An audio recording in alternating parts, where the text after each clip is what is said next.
Welcome to our Rolemaster Actual play session. Ain't No Place for a Hero is a campaign set in the world of Duyranaki, the continent of men. A gritty, cutthroat world where politics, sorcery, religion, and commerce are all intertwined and reign supreme. Treachery and murder both come cheap, and characters need to be both smart and ruthless to survive. We hope you enjoy our story, and, as always, may the dice roll in your favor.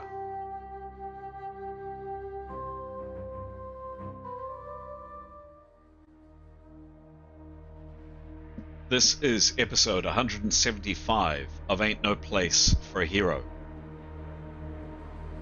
The party have chosen to face whatever awaits in Tarak Nev, and now find themselves deep within the terrible city.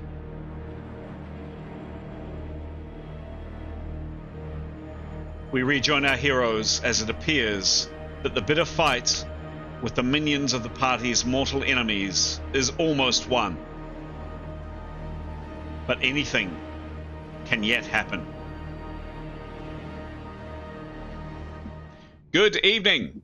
My name is Chris, alternatively known on this channel and in this game as GM Chance, and it's my great pleasure to welcome you to the tale that we're telling tonight. Our story is, well, its name is up on screen. Its name is Ain't No Place for a Hero, and it's a tabletop role-playing game. We use an older system dating all the way back to the very dawn of tabletop role-playing games, originating in around 1979, 1980, and it's a game called Rolemaster. Here are the multitude of player characters that we have in our game tonight. There's a lot of them. There's 8 up on screen. That's a pretty large party. Now, bearing in mind, we have 5 players who, wonderfully, are all with us tonight, which is fantastic. If you do the maths, you'll realize that a number of the players indeed play a couple of characters. In a moment or so, as we always do, we'll hand over to the players of the character to answer some excellently provided, hot off the press AI questions from one of our players. Thank you, Aidan. They're really excellent questions. In a minute or so for people to basically flesh out their character a little bit more.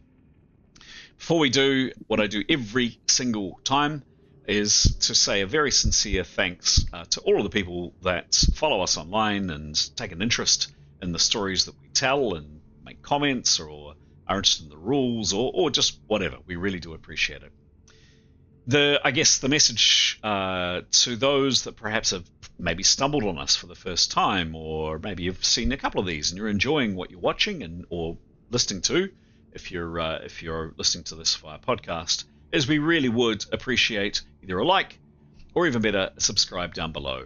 Every single YouTuber since the dawn of the platform has asked this, but they ask it for a reason. It really does help the channel grow and help other people like you find our stories.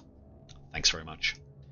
Okay, we are starting off this evening with some character questions from Graham. Graham, take it away, please.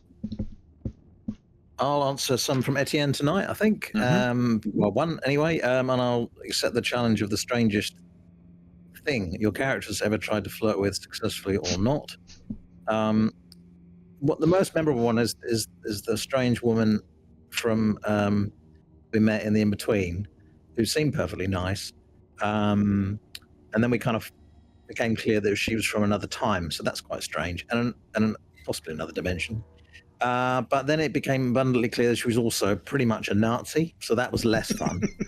And so he kind of went off. He tried to carry on flirting, but his really heart wasn't really in it. He found out what a horrible, disgraceful character she really was, so he wasn't too upset when she disappeared back to where she came from. He did have a nice time flirting. If you recall, you went down to when Keros was healed, down to the very south of the Seven Seas, and he did have a couple of dalliances there which went rather well.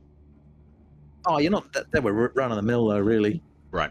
They're not. That wasn't strange. I mean, No. there's been a few, so Oh. Okay.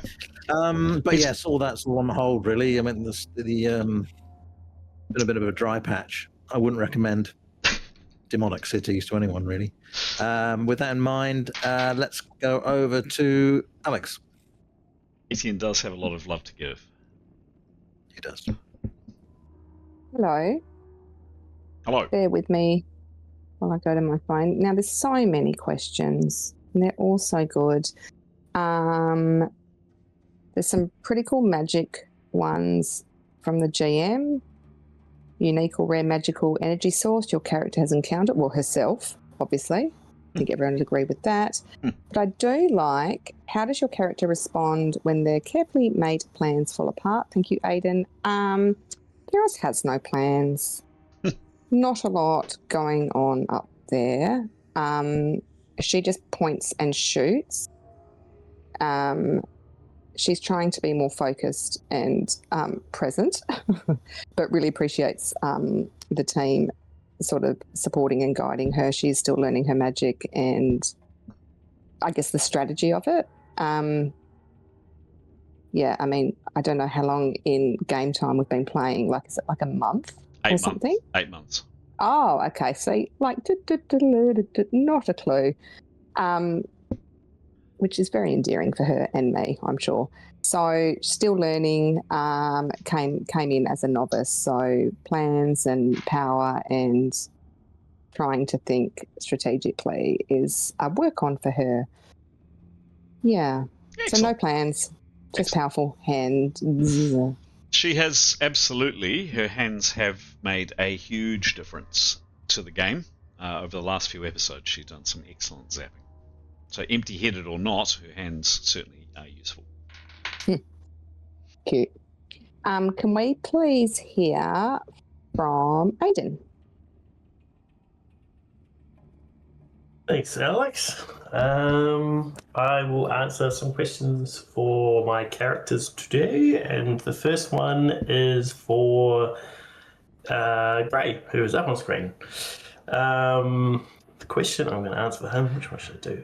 I think I might answer the same one that Etienne answered. What is the weirdest thing, your personal thing your character has tried to attempt to flirt with successfully or unsuccessfully? I would say for Gray, the weirdest thing he's probably ever tried to flirt with was the first time he ever got really drunk in a bar. He spent a very long time flirting with this beautiful woman. She was very quiet, but she was clearly interested. And he thought he'd spent quite a long time there. He thought he'd maybe spent the night there because he fell asleep at one point, and then he woke up and he was feeling a bit better, and then realised it was a M.E.R.P. So that was definitely the weirdest thing. But it was probably good practice for Keros. Quite low lighting in that tavern, was it? Yeah, really low lighting. Quite strong mead. Second. Thank you. Nice. We're here all night. Second character I'm going to answer for is for Demos. Definitely not much of a flirter. For Demos, I'm going to answer, what is the pettiest grudge your character still refuses to let go of?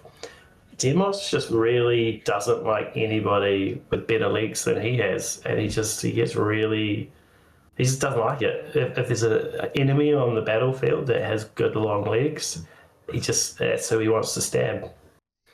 That's what he wants. Quite understandable. Yeah. Yep. He does have very long, muscular, but now very badly scarred legs. Again. Yes. Poor old Demos. One day the gods might fix them.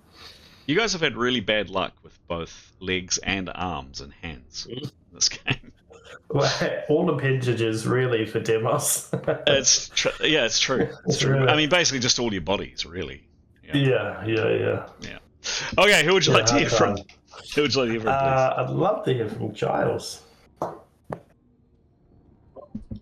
Thanks, Aidan. So I play Tarquin.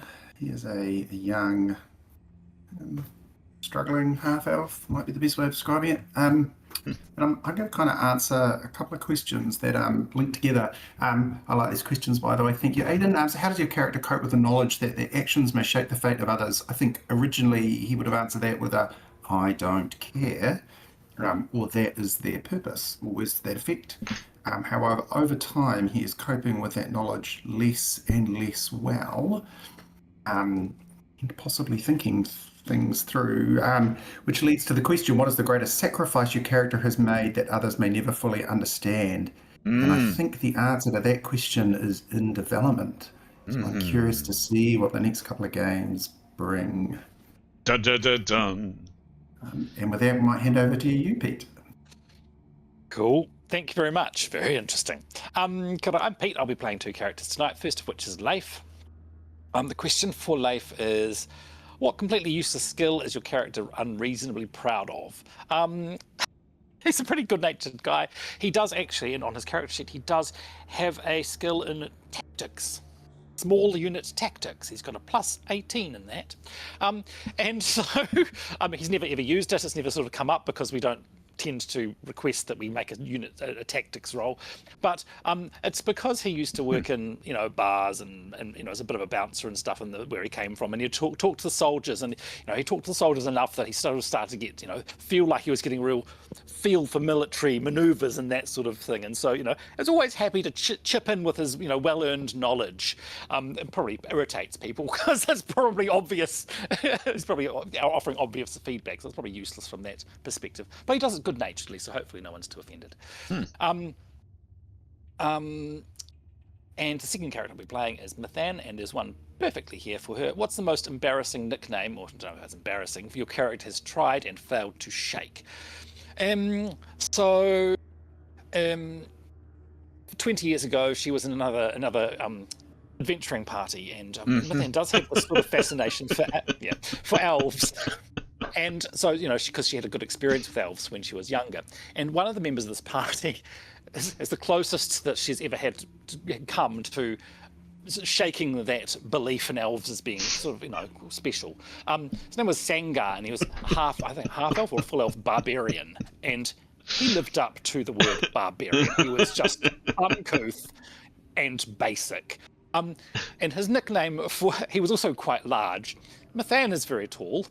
And Sangar's nickname for her was Flamingo, Pretty Flamingo. Pretty. And he would persist on this Pretty Flamingo and could not be dissuaded. So, yeah, that tried her patience. I remember that very well. Yeah. It was a great character. Sangar, by the way, just for reference for you, Alex, Sangar was played by someone you know. You know him by another name as Hagrid, by the way. So yeah. So this was a former game that was played in real time back in around 2014, and this is indeed Mithan's second outing as a player character. Nice one, Pete. And yes, I do remember that. Excellent. That is the lot, I believe. Yes, that has been everybody. Marvelous. That's the team up on screen, and there are some great questions provided by one of the players rather than the GM, which I think is a great innovation. Thank you, Ed. Okay, from me, a very quick summary of character health, and then we're going to, as we always do, turn to Pete. Although Pete, strongly encourage you to ask your party mates to give you a hand to fill in what happens last time. So, your characters are not in a great way.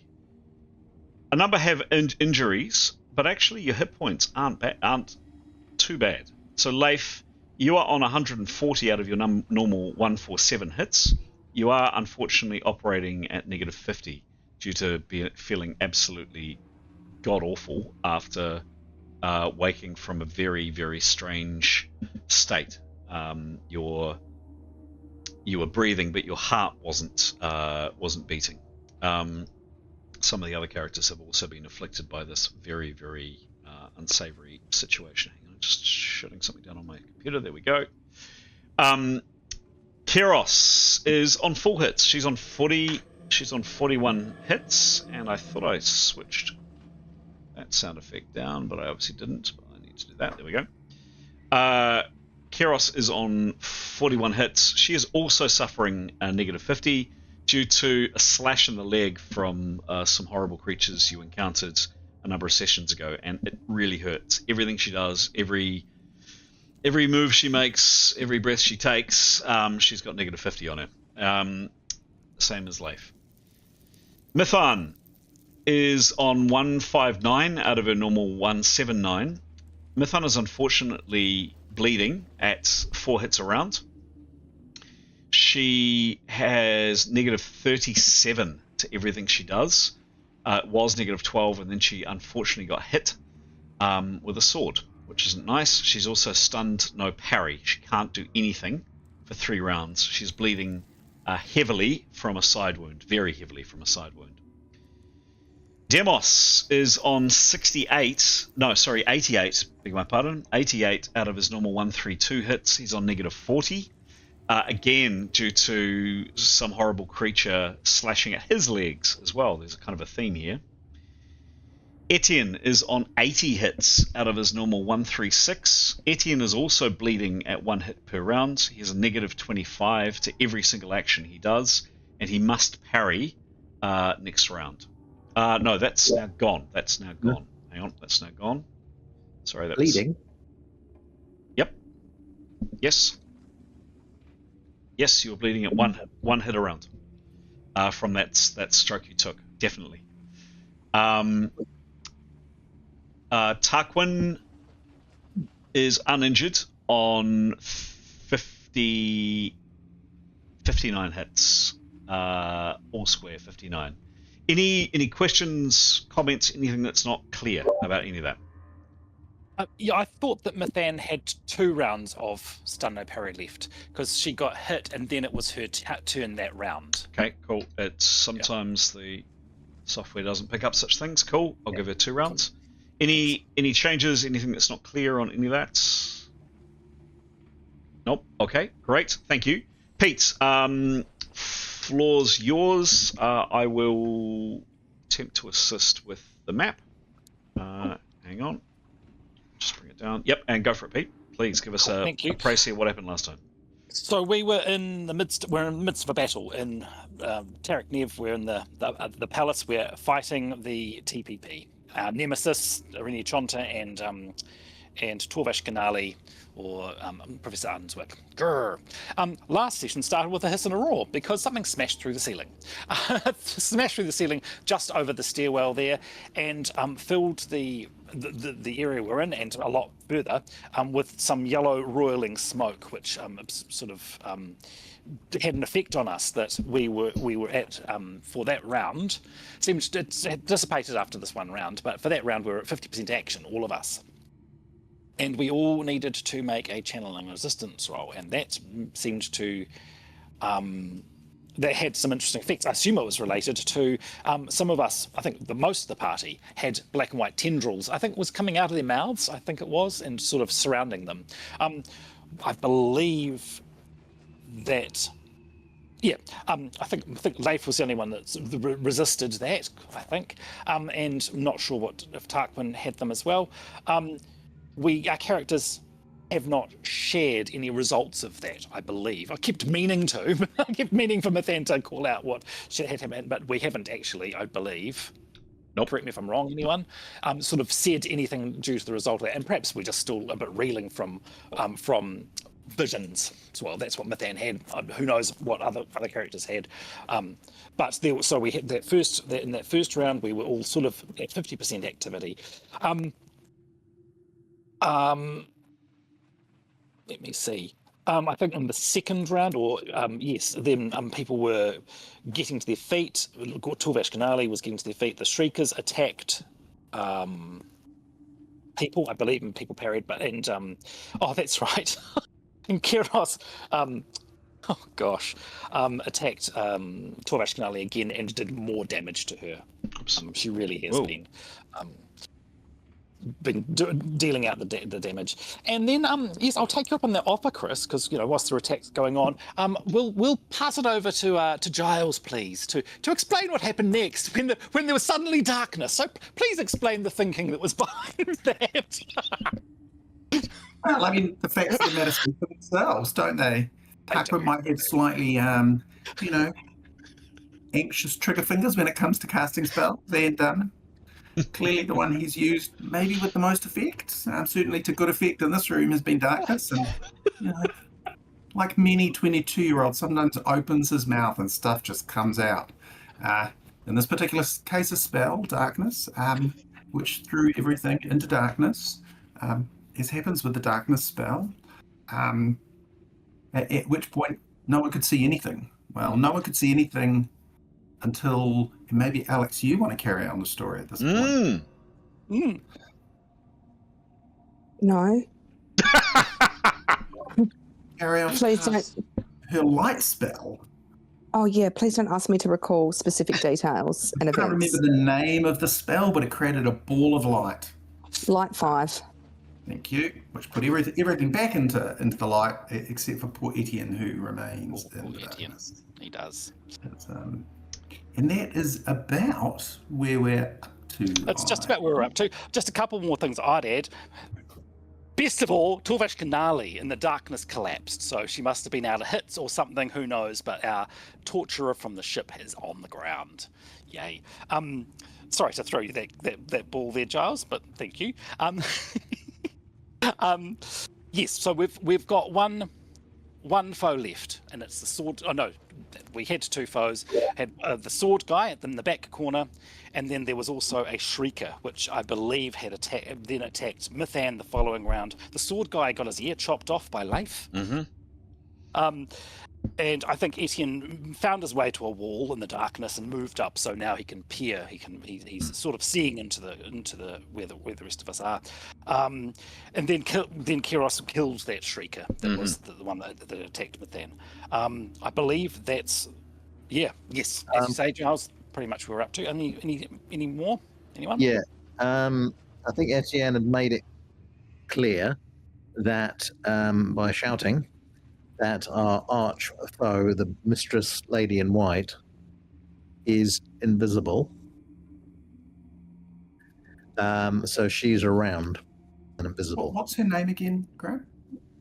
Torvash Irene Chonta. Irene Chonta. Irene Chonta.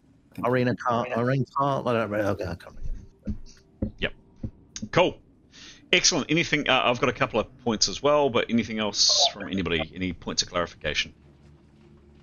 Nope. Great job, Pete. It's all. So just to quickly go over some things. This figure here on the ground is this man. Here. He got his arms like horribly smashed by an ice bolt from Kiros. And he's got ice and frost all over him, and he's collapsed, and he is absolutely not moving. Next to him on the ground, this next body here, in the middle, is indeed your nemesis, the woman that one of your nemesi, the person that captured you. She was a former employer of at least some of the party, captured some of the party back in the very early parts of the adventure, and horribly tortured you for months on board a ship, and got to know you all quite well. She unpleasantly got to know you quite well. Lying in front of her is the body of this woman here, and then off to one side over here is this guy, lying very, very dead, courtesy, I believe, from a stroke from Etienne. Pete, yes, indeed, you, Leif, smashed this man here, the last foe currently standing, extremely heavily with the sword. Cut his ear off, and any normal person would be incapacitated or stunned or not doing anything. He's on his feet and he's fighting, which is odd. Yeah. Does he have really nice legs? You can't see, but I mean he should be He should have been out of the fight for a long time after that. Yeah, cool. Yeah. I think that's about it. Oh, and yes, Etienne managed to disperse one of the Shriekers here. A really lucky but really good roll. And indeed, Keros blasted through the head one of these other Shriekers that was attacking Demos. That's and of Tarquin, there is no sign. Any qualifying questions? Anything you guys need to know? Anything I've missed before we start the game? Chris, we've met Irene Chonda before, all of us. Do you have an image of her that we can see? You've all seen her. Or some of you have seen her. I thought we'd seen Tarquin. Sorry? You did? I thought we did know where Tarquin was. Well, why did he just disappear again? You saw Tarquin in the dark. Oh, no, you didn't, because he ran through in the dark.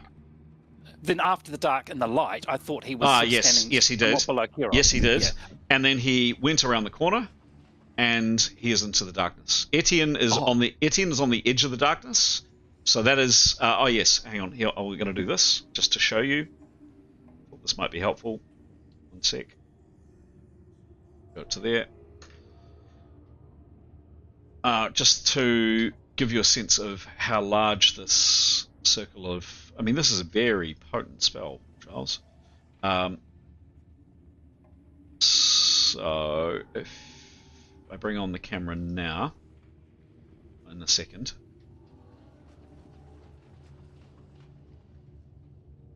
I'll just bring it down a little bit. There we go. Right, so you can see all of that is in darkness. Not that you necessarily know what's out here. And Etienne is just his face is poking through into the light that is on Keros, that Keros is revealing. So Keros has light spell cast on her, and Etienne is at the very edge of that. Behind you, Etienne, is pitch black. So you have your back turned on the pitch black. I'm going to remove this darkness because we're not going to be able to move figures, etc. around. But just to give you a sense of it and its size, kind of, it's pretty big. It is pretty big. I'll just take this off here.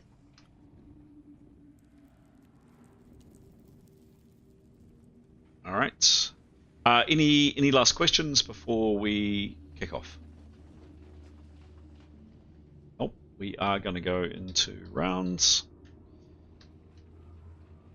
Have a think about what you're going to do. We'll start with this view here. Kicking us off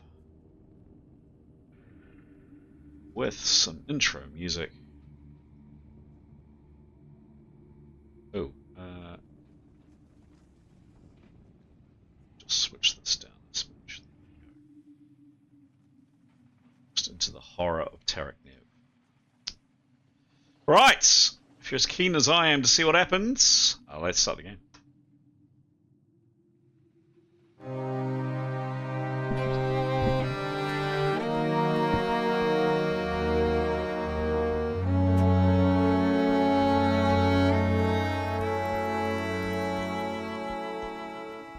I am about to roll initiative. When I click initiative, please tell me if you make any changes to initiative, and also if you're planning to parry, write your parry down in the chat. Go in once, go in twice, rolling initiative, and we're off.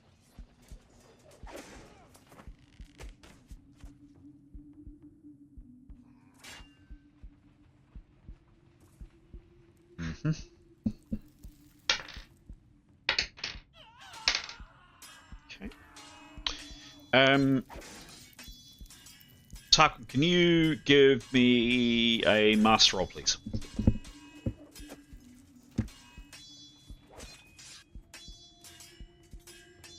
$22. 22. It could be very good. It could be very bad.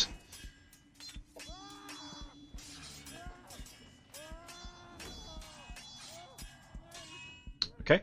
Could you roll again, please?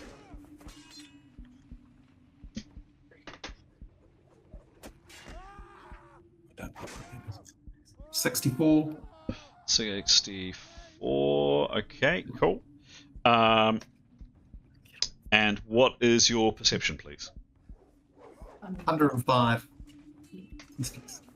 Okay, cool. Very good. I missed whatever that was, but that looked interesting. Maybe attacking you with a cat. Is that what it was? Lovely. Feel free to do it again, Toby.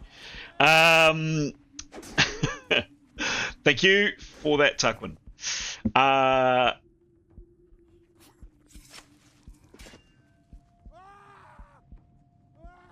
Leif, your turn. He is planning on full parrying the guy in front of him. And if the guy doesn't attack him, he will either prep or attack him. Okay. Done. Thank you.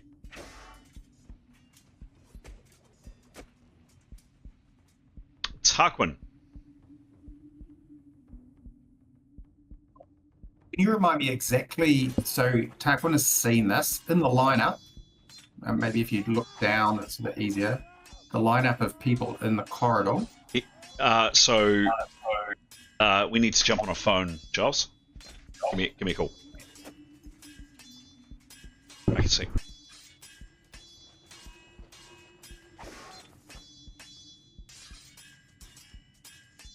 I can completely missed that Tarquin ran the corner at the end. I'm a bit confused by that. I thought he was just on the end there. Yeah. Just That's because why we missed that he ran off. That.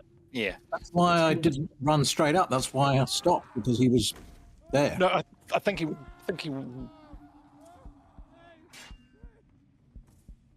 Yeah, true. Because you would have acted after him. Yeah, so I would have run down. But the fact his character, definitely his counter was there. Yeah. The counter wasn't moved, but maybe it was a mistake. But yeah, because he was definitely sitting underneath Keros last I checked. Yeah. Anyway, you could always double check on that and clarify that and remove Etienne if you want. Well, or not, who knows. What to do? We've got this one last guy, and then and maybe Irini Chonta invisible somewhere. Yikes. Yes. Is she? Wait, she's pretty badly injured, right? She was knocked down for 2 rounds. Out of action for 2 rounds, but I don't. Well, we don't really know. Right? Her arm must have been smashed when it got hit by that ice ball, though. Not sure that she was terribly injured. Who knows? We'll find out. Giles, go for it. Okay, thanks, Chris. What Tarquin's going to do is take. How far is it from where he? How far is it? Yeah, from the edge of this standy thing to the people lying on the ground. Hang on. I think that said 50 foot, but just giving away way too much of my map here. I don't like giving you guys free information. You got to earn information.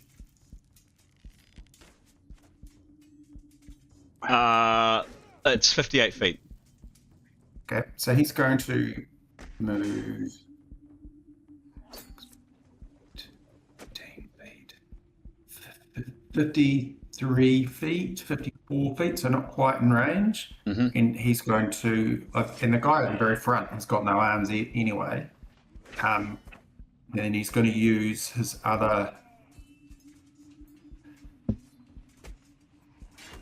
20% as parry if he gets attacked by the woman on the ground. Okay, so he gets up to approximately here, is that right? Yes.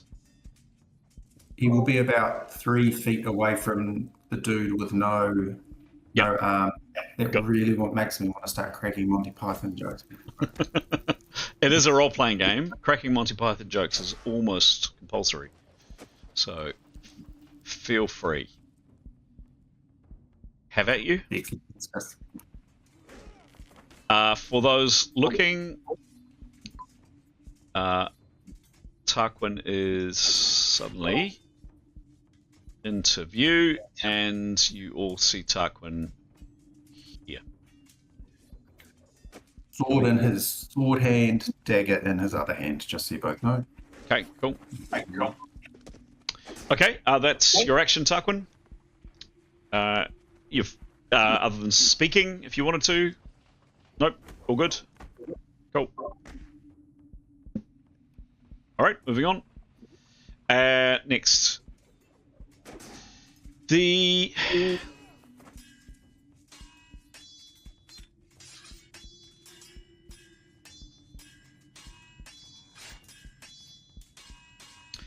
person in front of you, Leif. Yeah, he just brings his massive sword down on you again, or attempts to. Rolling in the open. If he rolls an open-ended roll, all Leif's parry in the world, it could be bad. Yeah. Here's the roll coming at you. It's not open-ended, but it's still quite high. It's still quite high. Smash with this massive sword onto Leif's full parry. What is Leif's full parry, please? So it's half of his OB. Yes. Because he's at 50%. So Yes. 62. 62. Thank you.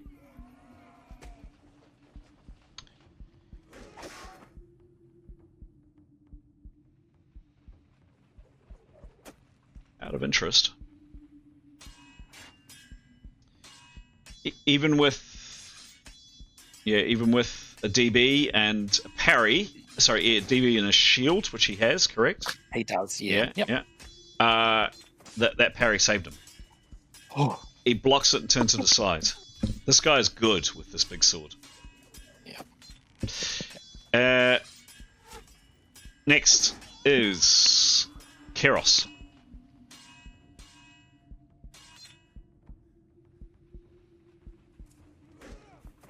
Alex did put in chat that she was on a call, just taking a call team. She said that was Okay. 10 minutes ago. Okay, we will move on Can she from... take an opportunity action move last? Yep, done. That's what we're going to do. Okay. Demos. I think that because Mythan's on, like, she's down, right? And she was gonna do some self healing. She's still she is still on her feet, just for the record. Oh, she is? Mm-hmm. Okay. Badly injured. Since that guy is kind of going for for Leif, is Demos able to poke him with the spear without hitting Mythan? Yes, absolutely. You can... Oops. With a shorter weapon, I would say that's not possible. With a long weapon, you can reach over and you'll get a flank on him as he went for Leif. Give me the roll, please. Lovely. Okay. Sorry. Oh my goodness. I will do that right now. 45. 45. Unfortunately, Demos is badly injured, which is negative 50. However, I've got to stop giving the game away when I say however. We like a however. I know, but however, even with a pretty average roll, bang average roll, and with negative 50 to your attack because of an injury, your skill with the spear is pretty phenomenal, and you reach across, and Demos, you stick him hard, right really, in the eye, basically right in the side. You're doing 13 in a B slash. Roll the B slash, please. Ooh, yes, good. 44. 44 again, one less. Yeah. You hit him in the sides. He's bleeding at 2 hits per round. But much more importantly, Demos, how do you want to do this? Yay. Okay. Ooh. Yeah. He wants to just ram it straight through like a like a little cheese skewer, and then wrench it back out and just spray everywhere. Like a little cheese skewer. I've never heard anybody getting shish kebab described like that. This deserves some sound effects. A big squelch. Yes. How's that for you? Wonderful. He collapses on the ground with a strangely perplexed look on his face, and he moves no more. Yay. I'm going to say, yes, indeed. Oh. That definitely deserves a...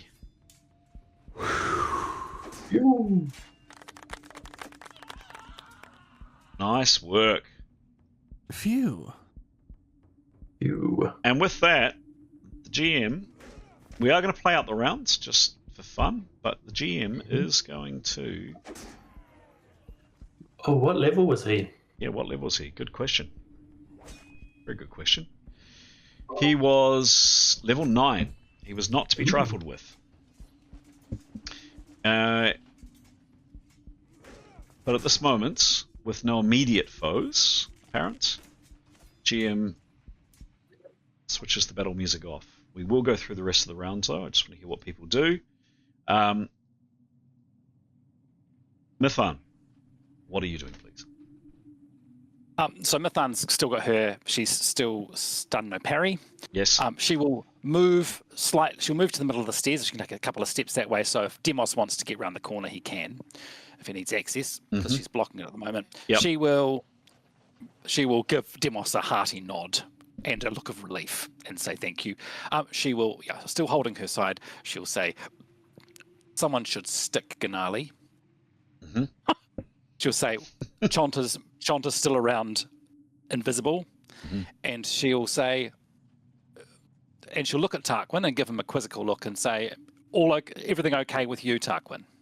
Okay, very good. Just because he seemed, he was there and then around the corner and then back. He seems to be, she can't figure his behaviour, but it is Tarquin, so who can say? Now, was she bleeding at 5 hits? Yes. Yes. So she's bleeding from a previous injury, correct? Or no, it was 5 hits from this injury. Yes, it was. This injury, yes. That's a nasty one. It is a very nasty one. Very, very nasty one. Okay. She can't do anything else. She can't. She can't. She's 2 rounds. She can't do anything else. Yeah, really. done. Cool. Thank you. Next person to act is Etienne. So Etienne would like to, with his hand on a trot down, run down. Yep. He'd like to join the others. Yep. He'd like to run past Black Sheep and to the end there. Okay. Just checking Tarquin, any issue with letting Etienne past? You're fine? Okay, cool. So you trot past and then and then he'll that's right, so he'll go as far as he can there. Yes. He is still bleeding, just as I think that's kind of only fair to remind you. Yeah. So he'll put his hand on his wound. Okay. Done. All right. Next. And please speak. Yep. He's got a couple of words. Or 3 words. He'll just say, bleeding, bleeding help when possible. Okay. But I know he's not from the queue, but you just point that out. Cool. But then I'll say, you think you call that bleeding? This is bleeding. I know. But I thought about it anyway. Okay. Is Kiros back with us yet? I am. I'm so sorry. That's all right. I've missed all of that, but I'm here. That's all right. Did you hear Demos putting a bit of chews on a toothpick? He just ran the guy through with his spear. There are no more foes alive. Oh, hooray. No more apparent foes alive in the immediate area. What does Kiros do?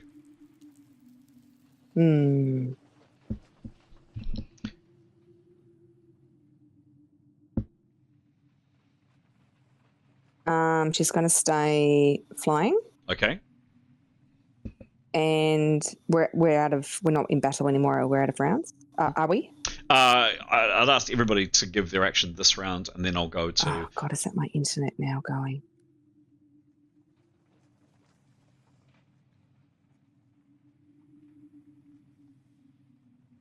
You there? Oh, I'm going to have to go to my actual internet. Can you hear me? Yes. Yes, can hear you.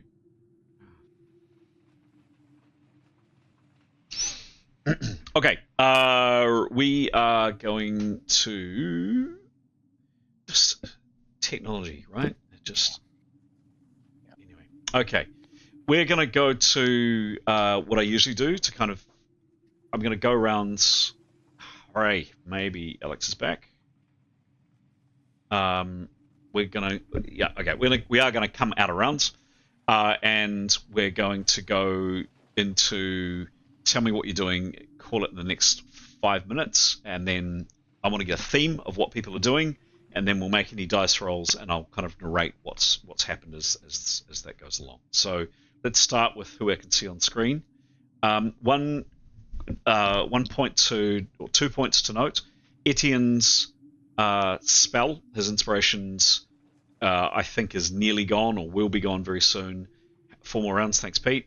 And fly is another about 2 minutes, 3 minutes, another 2 minutes. Cool. So I'm going to ask what's going to happen over the next 5 minutes. So by that time, both Leif and Keros will no longer be able to fly. So let's start with Etienne. Let's start with Tarquin. Tarquin, a bit of a description. Kind of give me a feel about what you want to do for the next 5 minutes, please. What's your plan? Am I right in thinking the three people in front of me are not dead? You don't know. They're lying on the ground, not moving. There is certainly quite a lot of blood coming out of this one and this one.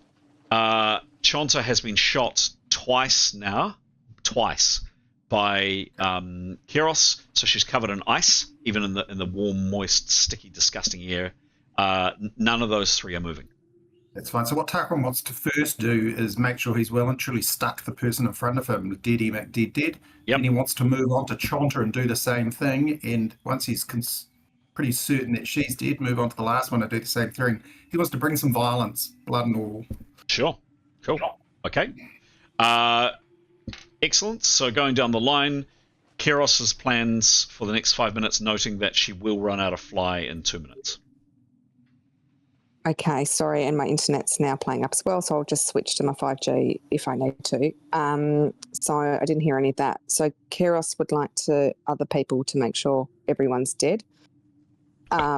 She will remain in the air for as long as she needs, or until the spell runs out, given she's minus 50. And then... she hasn't really got any healing or anything. She might do some perception. Okay, cool. And after the spell runs out? She'll have to go to the ground and drag her poor battered body at minus 50 wherever we go. Sure, done. Okay, great. Etienne, plans for the next 5 minutes, please. He would like to stuff down a lot of herbs, as many as he can.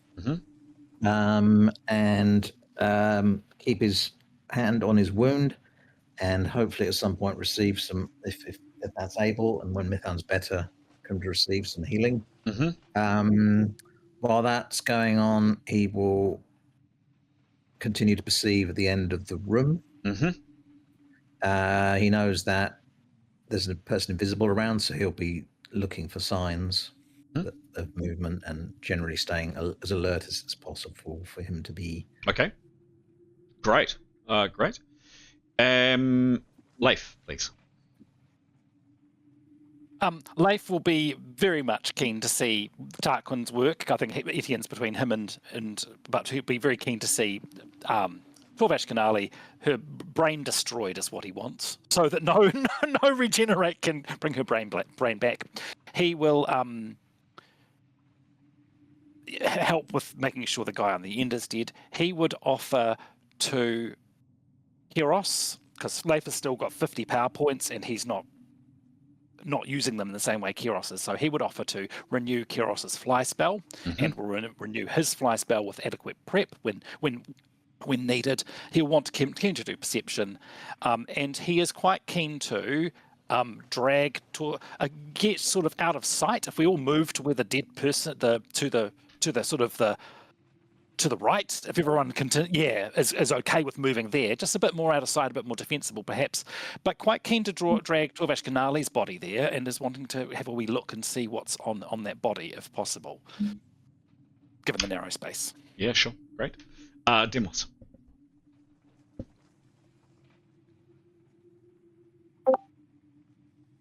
Hello, Demos.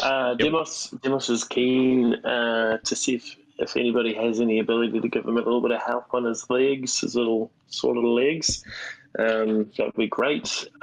He's quite keen to check the dead bodies to see, one, like everyone else, that they are dead, and two, if they have any interesting, useful items or maps or things that might point to things that they might be doing or wanting to achieve. And then, he'll just move where the group is moving. Done. Okay. And lastly, Mithan. Mithan is happy to move sort of less out of eye shot from the end of the corridor, so to that right, if the group agrees. She, so she would communicate with Kiros, because I believe that, she knows Kiros' spells. Is that safe to say? No, she's seen her use it before. Mithan would call out to Kiros and see if Kiros is willing to cast Cauterize on her. If that's Kiros' decision, because she knows that stops bleeding. Otherwise, Mithan will, if that's not something Kiros can do, doesn't want to use the PowerPoints or whatever, Mithan would be casting, would prepare for 3 rounds, so that would be a whole 5 rounds that she's still bleeding, and then she would cast a spell on herself. She's happy to cast a clotting spell on Etienne, but unfortunately it's not a permanent thing. It would be, he will stop bleeding and he can go no quicker than a walk. For an hour, and she would let Demos know that she doesn't have, unless he's got a broken bone, and unless he's bleeding, I don't believe he is, she can't really do anything for his leg, I'm afraid, and the minus that it's put him at, because she doesn't have those sorts of healing spells. She can always try kind of poking it with her first aid, of course, because that's worked out well before. Okay, great. So people react to Mithan's comments or questions, role play it out, tell me what happens, and then I'll do some narration. Kiros, it's a level 6 spell. Kiros is happy to cast Cauterize. Okay. So she flies over. Great.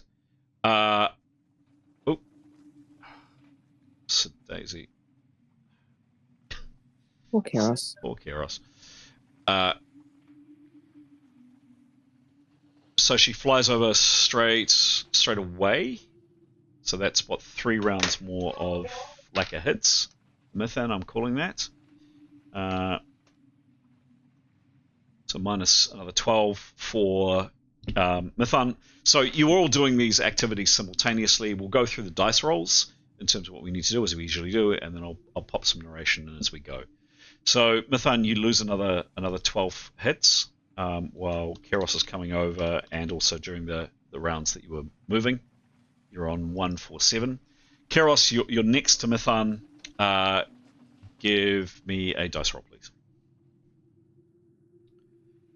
Could someone please roll for me? Oh, yes. Who's feeling lucky? Yes. Aiden just came to my mind. Someone make a roll, please. Fails on a 1 or a 2. Anyone? I rolled a 59. Lovely. Cool. Hooray. So there is the description of the spell, please. Yep, it is Cauterize stops bleeding by burning tissue closed. Target takes 1 hit point per point of bleeding. Target also gains scar tissue with size based on size of wound. Cauterized. When this spell is cast on a target for any purpose other than stopping bleeding, the target will take 1 hit per level of caster. Mithan, you take another 5 hits because you were bleeding at 5. There is this, well, I was going to say a ghastly smell fills the air. I mean, there's lots of ghastly spells in here, not least the fact that Demos rammed his spear, Jamie Lynn, through this guy's bowels. You're also in a horrendous swamp full of the undead. But the smell of Mithan's burning side, as Keros burns the wound close on Mithan, no doubt through gritted teeth, doesn't exactly add to the aroma. Tarquin, you make your way along, quite systematic. You come up to body number 1, and you don't get down too close. You're quite paranoid, quite nervous, but you get down close enough. You put your blade like right on the throat, and you pull it across. And there is actually a quite satisfying gurgling noise and a twitch. This person was actually still alive. You make Etienne. You're doing the same thing. I think you're starting at the other end with a hand on a wound. You put your broadsword through this woman's head, and no, he's not. He's not doing that. Okay. Tarquin, next person you come up to is Torvash Ganali, and you do essentially the same thing again, and she does twitch. She was definitely still alive, unconscious, but still alive. She is now very, very, very dead, very dead indeed. And you finally make your way down to the third person. Leif, you were waiting for that to largely happen. Demos, you've moved over here. Oh, damn it, I think. Asking for assistance, and unfortunately, Mithan informs you. Why is my map playing? Here we go, playing up that there's not a lot that she can do for you. Etienne, can you give me a perception roll, please? Because I think you were planning on doing that. Amongst other things, yeah.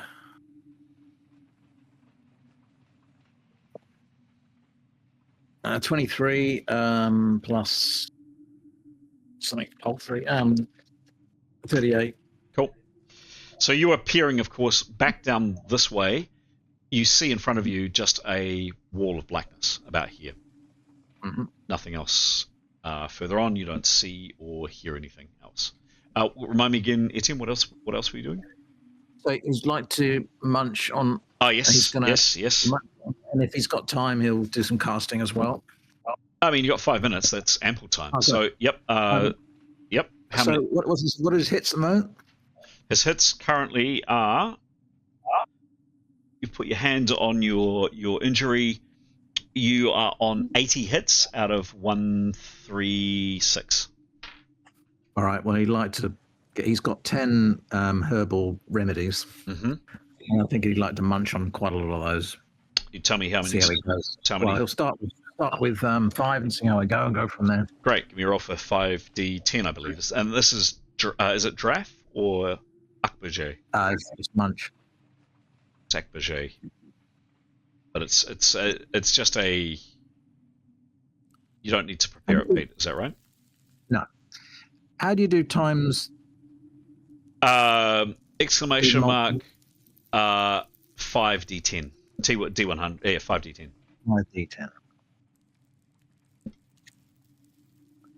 5d10. So 26 on those. Okay, so he goes up to 106. So we'll do another 3, I guess. Yeah, yeah. Give me a roll. 3, 10. Another 12. 12, sure thing. 118. Oh, he'll use them all up. Another 2. Another 2, sure. 5. 5. 1, 2, 3. And then, he's hopefully. So he's being. I think he's going to receive some treatment from Mithan, and he'll have to remain walking, so I understand it. And then he would like to prepare and cast, I think. Okay, he's certainly got time to do that. 5 minutes is ample time to do all of that. So this is all happening simultaneously. He moves over to the other side to join the others. Give me a dice roll, please. Coming, Giles. Yep, Giles. I'm happy to wait until all of this is finished. Okay. Yep. So, right, all this I'm going to have to do is transcendence. Yes. Yep. 46, so that's all right. Yep. Great.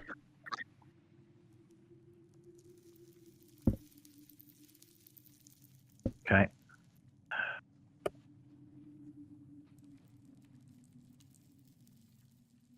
Yep, 33.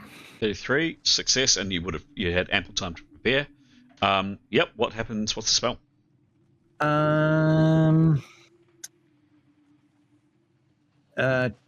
Maybe we should jump to the phones. Sure. Yeah. Cool. Give me a call.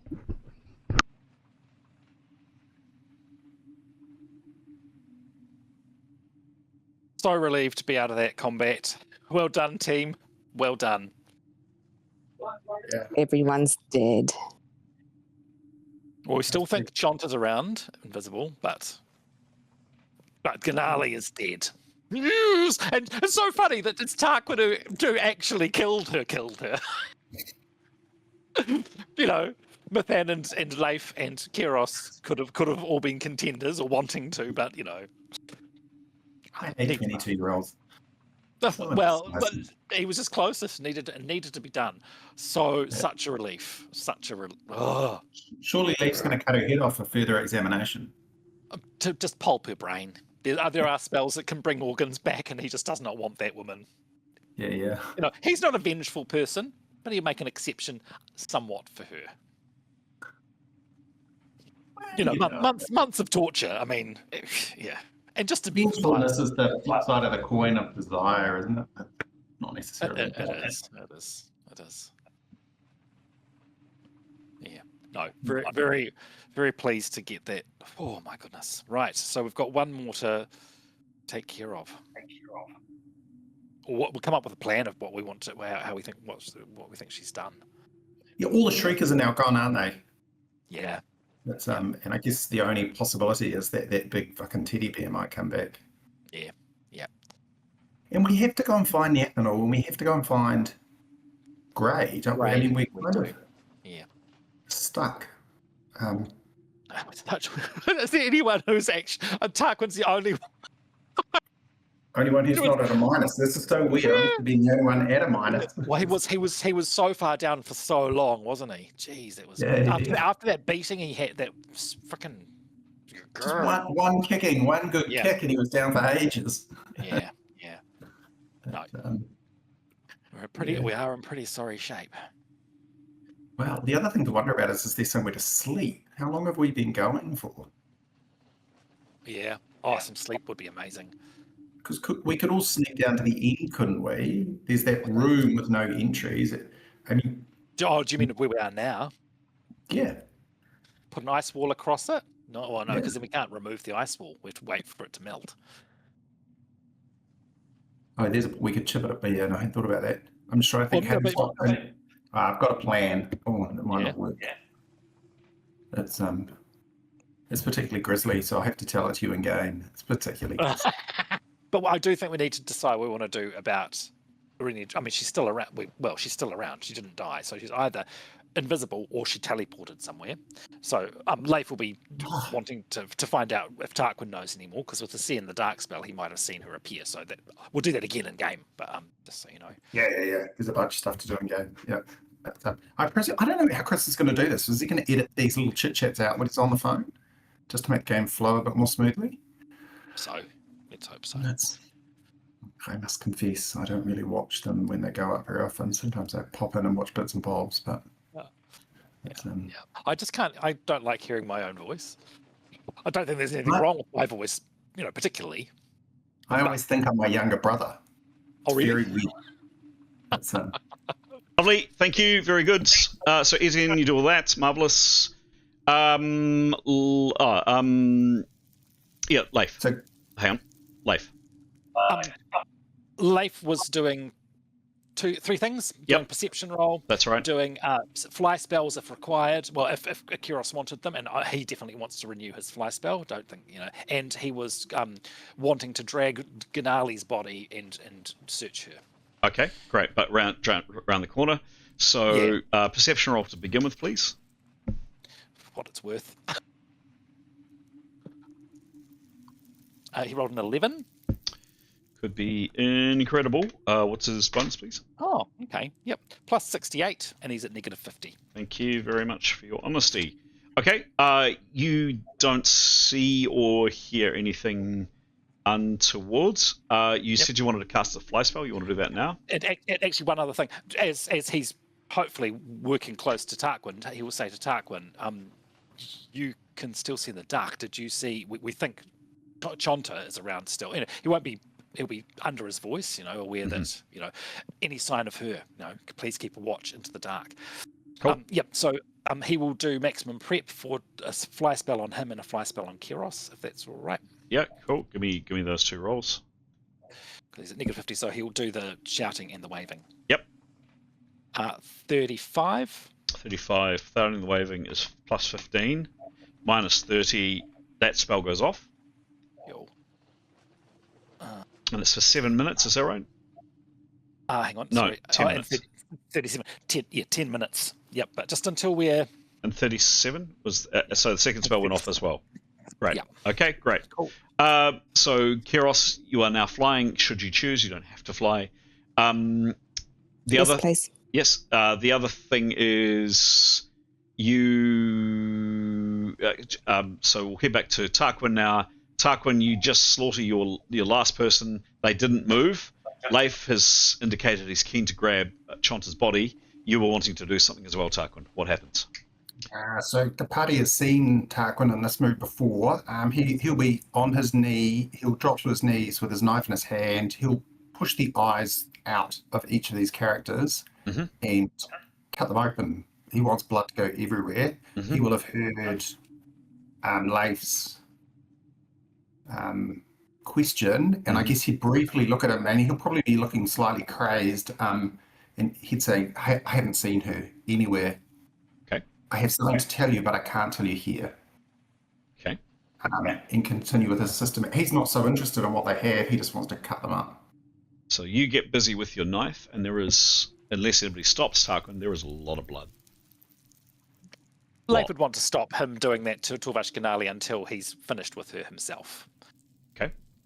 What do you... Just, politely, he's not going to interfere. And actually, he's going to just check in. If Tarquin's crazed, Leif will, if physical contact is appropriate, like to put a hand on his shoulder to comfort him or to check in with him. I mean, he'll just sense what Tarquin's feeling. You guys, are you okay? You guys play that out.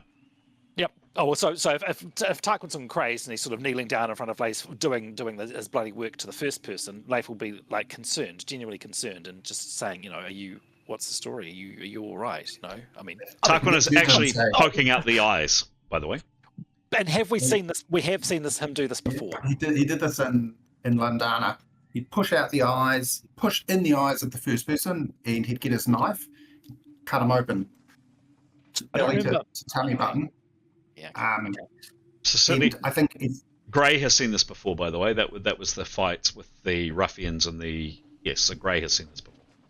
Oh, was it only? I thought it was everyone.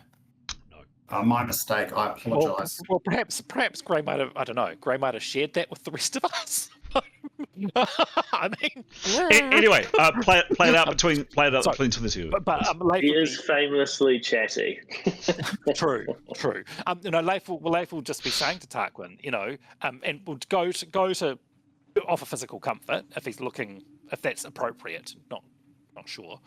I think he'd turn to Leif and say to him in Sindarin, "Leave me alone. Do you want one of these corpses?" Oh, he doesn't speak Sindarin, Soz. In which case, he'd probably switch to Thebronic, and if that doesn't work, he'll switch. Yep. Good on Thebronic. Okay, so he's wanting to be left alone. Yeah, Leif would just say, "Talk." Yeah, I'm keen to hear what you have to say when you feel it's the right time. I'm here to listen to you. I want to examine Torvash Ganali, our nemesis. You can have her afterwards. Fine. Okay. In which case, Tarquin will leave Torvash Ganali and dismember bodies number 3, and then move over her to dismember body number 1, so Leif can get to body number 2. Okay. And he'd probably say to him in Thebronic something like, "Make good work of her." He probably looks like he's talking to himself, Like he's obviously talking to Lath, but I don't think there'd be a lot of, oh, give me a warm cuddle. Okay, so this is different. This is different. This praised behavior is different behavior than what we've seen, I believe. And I think we'd want to kind of make it clear that we want to search the bodies before they're dissected. Oh, Yeah, because Yeah. I mean, He's not interested in, you're welcome to the bodies once he's done his. Well, no, he's not interested in the flesh. Just stuff you want to go through them, it's fine by me. Maybe on those bodies, weaponry, anything like that, jewelry. We start chopping everything up. Etienne Etienne's a bit busy. He was doing other things, but he would suggest if anyone's got any time on their hands, they might want to just remove everything valuable or interesting from the bodies. yeah. Dennis was quite keen to do that. Okay. I think once Tarquin had finished with body number 2, if he couldn't do the same to Torvash Gavnali, he would sit on the other side, probably with his head in his hands. Over here? No. On the other side of the bodies, yeah, so that anyone could have access to them. He won't care if they're, what they're doing to them. So he'd be happy to get out of the way. He just wants to make sure all 3 bodies have no eyes and essentially have had their throats cut and have been opened up. Yep. So yes, it'll be a mess. Okay. Is anybody intervening with Tarquin? No? Okay. Okay, so Tarquin, you're waiting to do all that. Demos, you're assisting with looting, let's say. So of the 4 bodies in your immediate area, let's go through them. The one closest to you looks like this, wearing. Let me just have a quick look.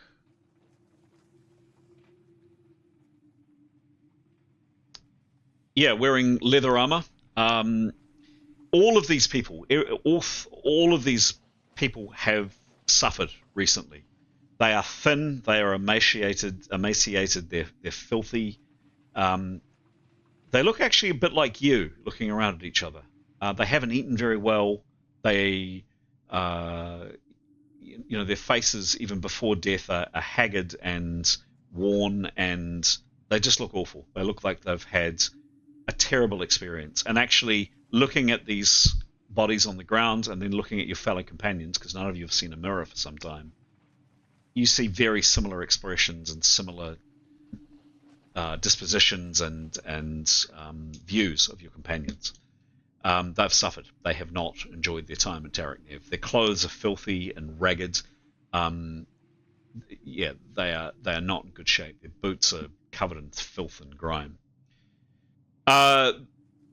This person here has the weapons that you can see on them. So a hand and a half sword, effectively. So some kind of bastard sword. There's some greaves the person's got. Weapons belt with a short sword on the other side. Dagger in his boot. And a money pouch with 2 gold in it and 5 silver. He's also carrying a small pack on his back. All of these people have got some kind of backpack with them, like yourselves. They're not risking putting packs and stuff down. All of them have a small pack. Rifling this person's pack, pretty standard stuff. That he has no food. There is no food in here, and no water either. Is probably the main thing. And the remainder of the pack contains utilities. So the remains of a torch, half-burnt torch. He's got some rope in there, and that's about it. And the remains of some food packaging, and some iron pintons. Turning to this person here, this woman here. Slightly different in this case, actually. So I'll take that back. She doesn't have a pack. She is just as you see her, and she's armed and armored, as you can see. So a leather breastplate, metal pauldrons. She does have a helmet. Is probably the one thing. For those keen-eyed, perhaps before Tarquin starts his messy, bloody work, in addition to the wounds that killed her, as in right now, She also suffered an arrow wound, which has been quite well bandaged, actually. But yes, a recent arrow wound on her. All of these people have cuts and scratches on them. They've clearly been in scrapes before. She's got a dagger in her boot. She's got a couple of rings, sapphire ring on one finger, and just a very plain silver chain around her neck. Moving on down to your friend, Ganali. Interestingly enough, Tarquin, you attempt to stab her, and the blade gets turned. You try to stab her again. She's wearing chainmail armor.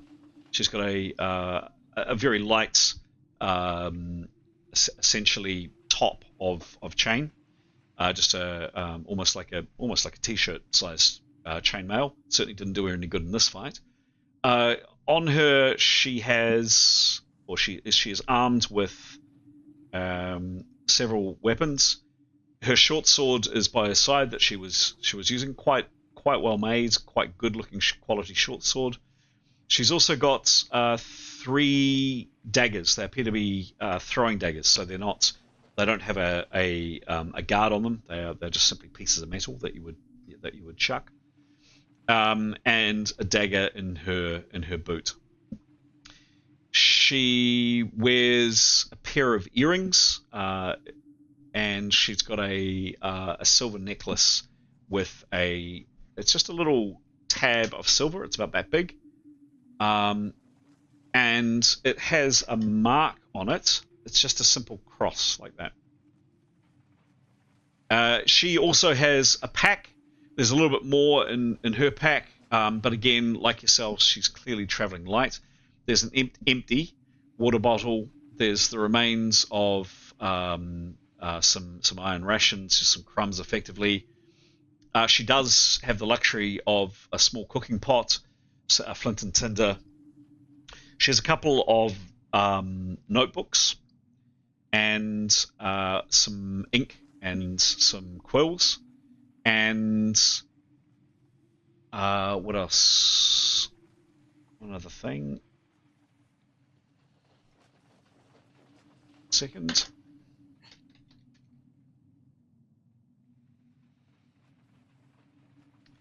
And a tin spoon in one of her pockets. She has, lastly, a money belt with a decent amount of coin, actually. 25 gold, 18 silver, and 3 bronze. Not that the money's done her much good here.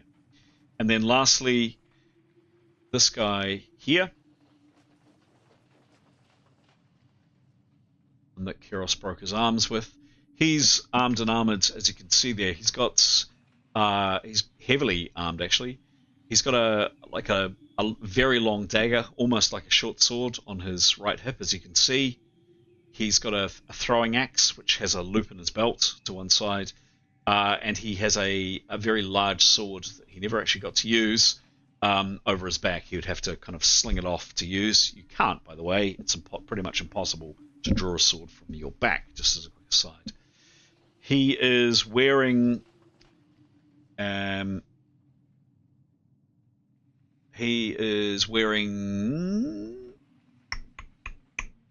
what is he wearing? Yeah, he's wearing leather armor, like just a leather coat, as you can see there. Here, his pack is about the same as Ganali's. Flint and tinder, some rope, a mallet and some spikes, some wire, a length of wire, empty water bottle, and he also has with him in his pockets a rather nasty looking handkerchief and a small pouch with some what appear to be seeds in them. Are you will you have a printout of all this, or a spreadsheet or something? Or Yep. Yep. Well, thanks. What do you do? Does anyone here wear chainmail? Not me. Shame. No. Bet it's good. I mean, I guess we'll go through. Yeah, actually, sorry, just checking. Demos does wear a little bit of chainmail. Well, I'd suggest maybe you want to see if you could put that chain on, Demos. Yeah, I think that give it a go. sounds like it could be interesting. Okay. Mm. So Demos, you currently wear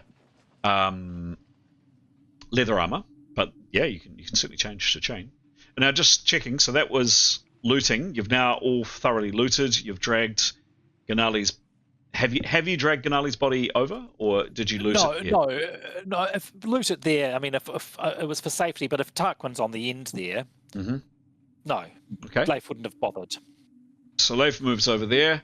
Tarquin, the bodies are yours. You go about your messy business, and then what?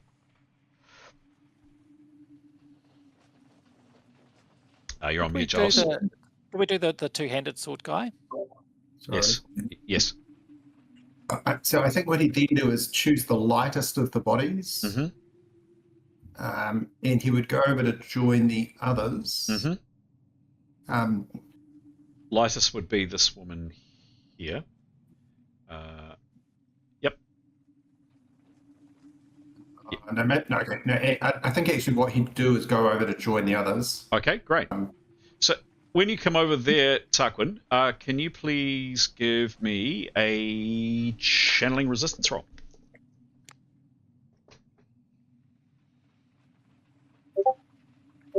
Two. Sorry? Sorry. A two? A two, that's, well, it's certainly very interesting. Good or bad for who was probably a better question. Is it? Do you mean good for Tarquin or bad for Tarquin? Tarquin only cares about what's good for him. It's probably not great for Tarquin. Roll again, please.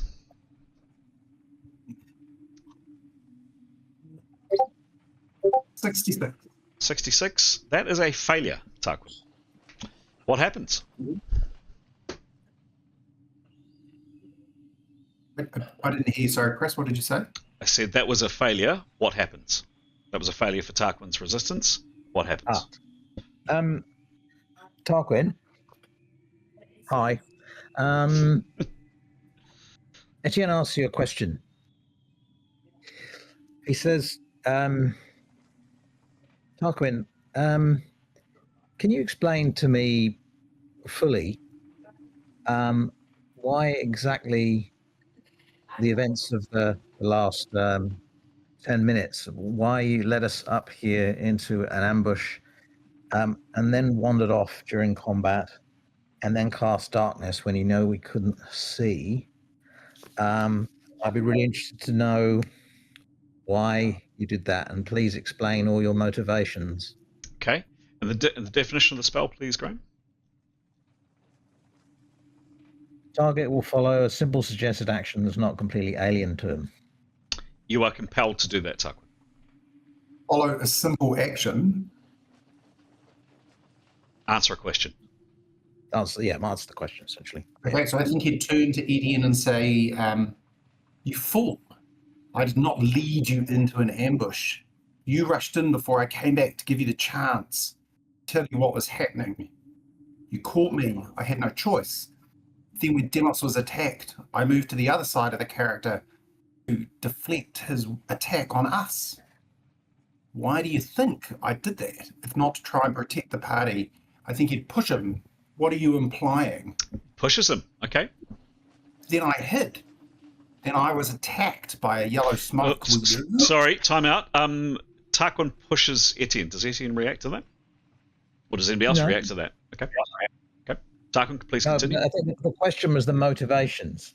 It was like, I know what happened. I guess the spell isn't there for you to give excuses. It's come from the heart. So this is what you absolutely feel in your heart. So if this is actually what's in your heart, that's absolutely fine.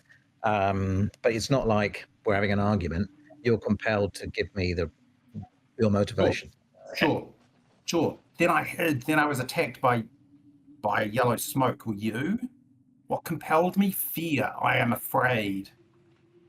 If we stay here much longer, we will all die. I will lose my soul. You will lose your soul if you have one. Right. Is that it? Yep. So, I would.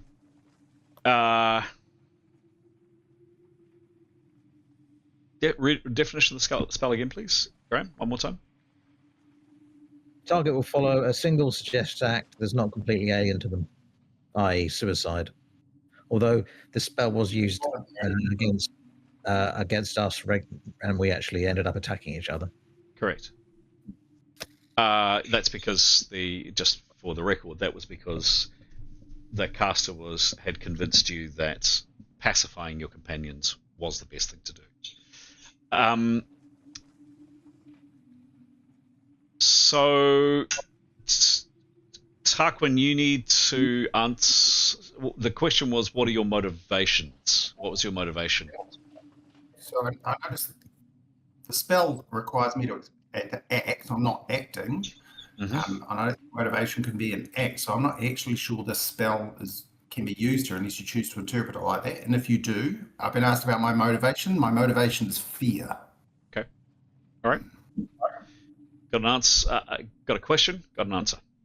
It would have been slightly different had it been you must tell the truth. Or the suggestion is you must tell the truth. With all due respect, I don't think that's true, Chris. I think the answer would have been exactly the same.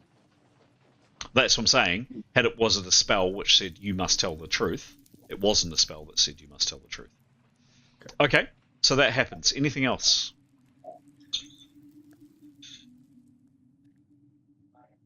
What's Victory doing, please? She is in that corner, staring at the hole in the ceiling, and all of a sudden, right now, somewhere down here, down this area, there is a colossal smack. It sounds like something very heavy has just landed on the roof. Similar kind of sounds to the one that burst through and created the hole in the roof. What do you do? Was Etienne looking for Mathan to cast that spell? I don't think she has yet. Yes, please, yeah. Yep.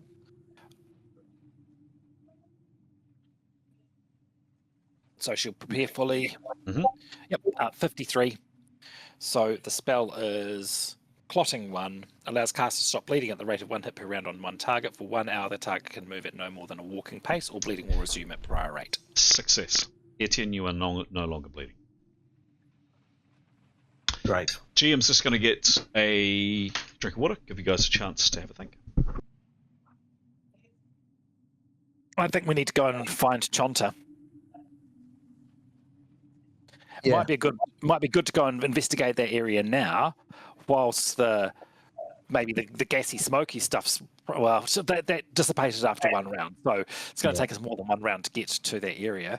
How do we maybe cancel the darkness? Yeah. Yeah, that would be. But we sort of go as a group with Kiros in the middle, I reckon. Yeah. Okay. Who's in the best shape? Oh God. I mean, Etienne doesn't mind going out the front, but his perception is shit. So it would be helpful to have someone. But then can be his wingman. A bit of a scout or someone with a very high perception would be great. So, I mean, obviously Tarquin can do that. Yeah. That's easy. It's easier to do if you're invisible. Can I check, Graham, does Tarquin know he's had the spell cast on him? You'd have to ask the GM that. I don't know. I wouldn't have thought so, but, you know. I would be guessing, I think the rules, again, GM would have more to say, but I'm guessing that with that being a failure to resist, less chance. You know, if you had just about made the resistance roll, or actually if you completely made the resistance roll, then you can be aware that something's happened. I suppose. I think check with GM, but I think that the failure would be unfortunately would mean but we're going to cancel the darkness spell. Yep.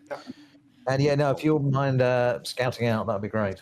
Do we have any dust to chuck so if she's invisible, chuck some dust to get some sort of I mean, Does not only Carryhouse What- have any sort of wind spell or? Yes, she has lots of wind spells. She currently only has 32 power points. Oh, so I think we. I think might be helpful to hold them if we're not sleeping. Because the other thing we could do is hide in this room and sleep. Yeah. But I think we should. No, I think we should get going while the Chontas. We know. Yeah, especially if something's banging on the roof again. It's a chopper that's come down. It's a black hole. She's getting evacuated. Finally. Damn TPP and the Black Hawks. That's sort of what she did last time when she escaped from Darn, the Isle of Darn. She floated up in the air, didn't she? She did. She did. Chris, can I check with you? Does Tarquin know that Etienne has cast the spell on him? Good question, and the question is as far, and I can answer that. I can answer that question. So there is just a second. It'll just take me a second to find this.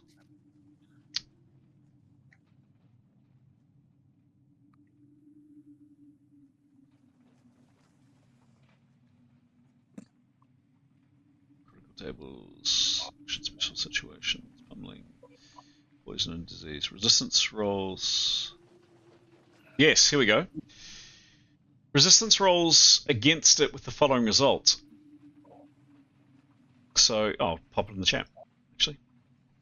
The answer is no, because you rolled extremely poorly. But here's, just for your and future reference, that's the answer. How does that work when he says things he probably wouldn't have said, he wouldn't have said otherwise? So does he not know he's spoken? Oh, That's quite a big difference. He has spoken, but absolutely, because you rolled a 2, that was a spell or an opening to down. You failed by you completely failed. So sure. Okay, yeah. That's helpful. Thank you. Yes. Sorry, it's only that's right. It's only if you make the resistance roll are you aware if something's happening. You didn't make the resistance roll at all. You are unaware that a spell was cast on you, but absolutely Etienne asked you those questions, and yes, you shoved him as a result. But you're unaware that a spell was cast on you. Yeah. What happens? Mathan will voice that she's very keen. So, she will ask why. Oh, she'll say either Irina Chonta's gone invisible, yep, or she's teleported somewhere. I think we should go and find her. I think we should go in a group with Kyros in the middle, Etienne at the front, cancel the darkness spell, and we do our best to all perceive and go looking for her. So Tarquin will cancel the darkness spell, and I think he'd lean in on the basis of that answer. Thank you, Chris, and say, there's great evil here. There is evil here that could kill us all. There is evil here that could take us. We need to leave. How do you know? I've experienced it. Okay. What do you mean? They haven't. We need to leave now. Okay. We need to get Greg. We need to get ethanol. We need to leave. Where are you suggesting? I beg your pardon? Where are you suggesting we go? I think you'd be too scared to say it. Just away out of this building, away. We need to find the ethanol. We need to find Gray. We need to go. So if Mathan insists on going after searching this floor for Irina Chonta, how does he react? Tarquin would definitely not want to be left alone. Okay. So if everyone else is going somewhere, Tarquin's 100% coming. Cool. But I think we do have to try and see this through and kill her. Yeah, but let's acknowledge Mathan. Well, no, Mathan wouldn't. Leif would acknowledge to Tarquin how he's feeling and would say, I agree with you. We need to leave as soon as we can, but I think we need to do this first. Let's do it together. We're in it together, but we are doing it to get out as soon as possible. We know she's invisible. What between us? What measures have we got to detect an invisible person? Have we got anything between us that can do that? Chucking dust around. Chucking water.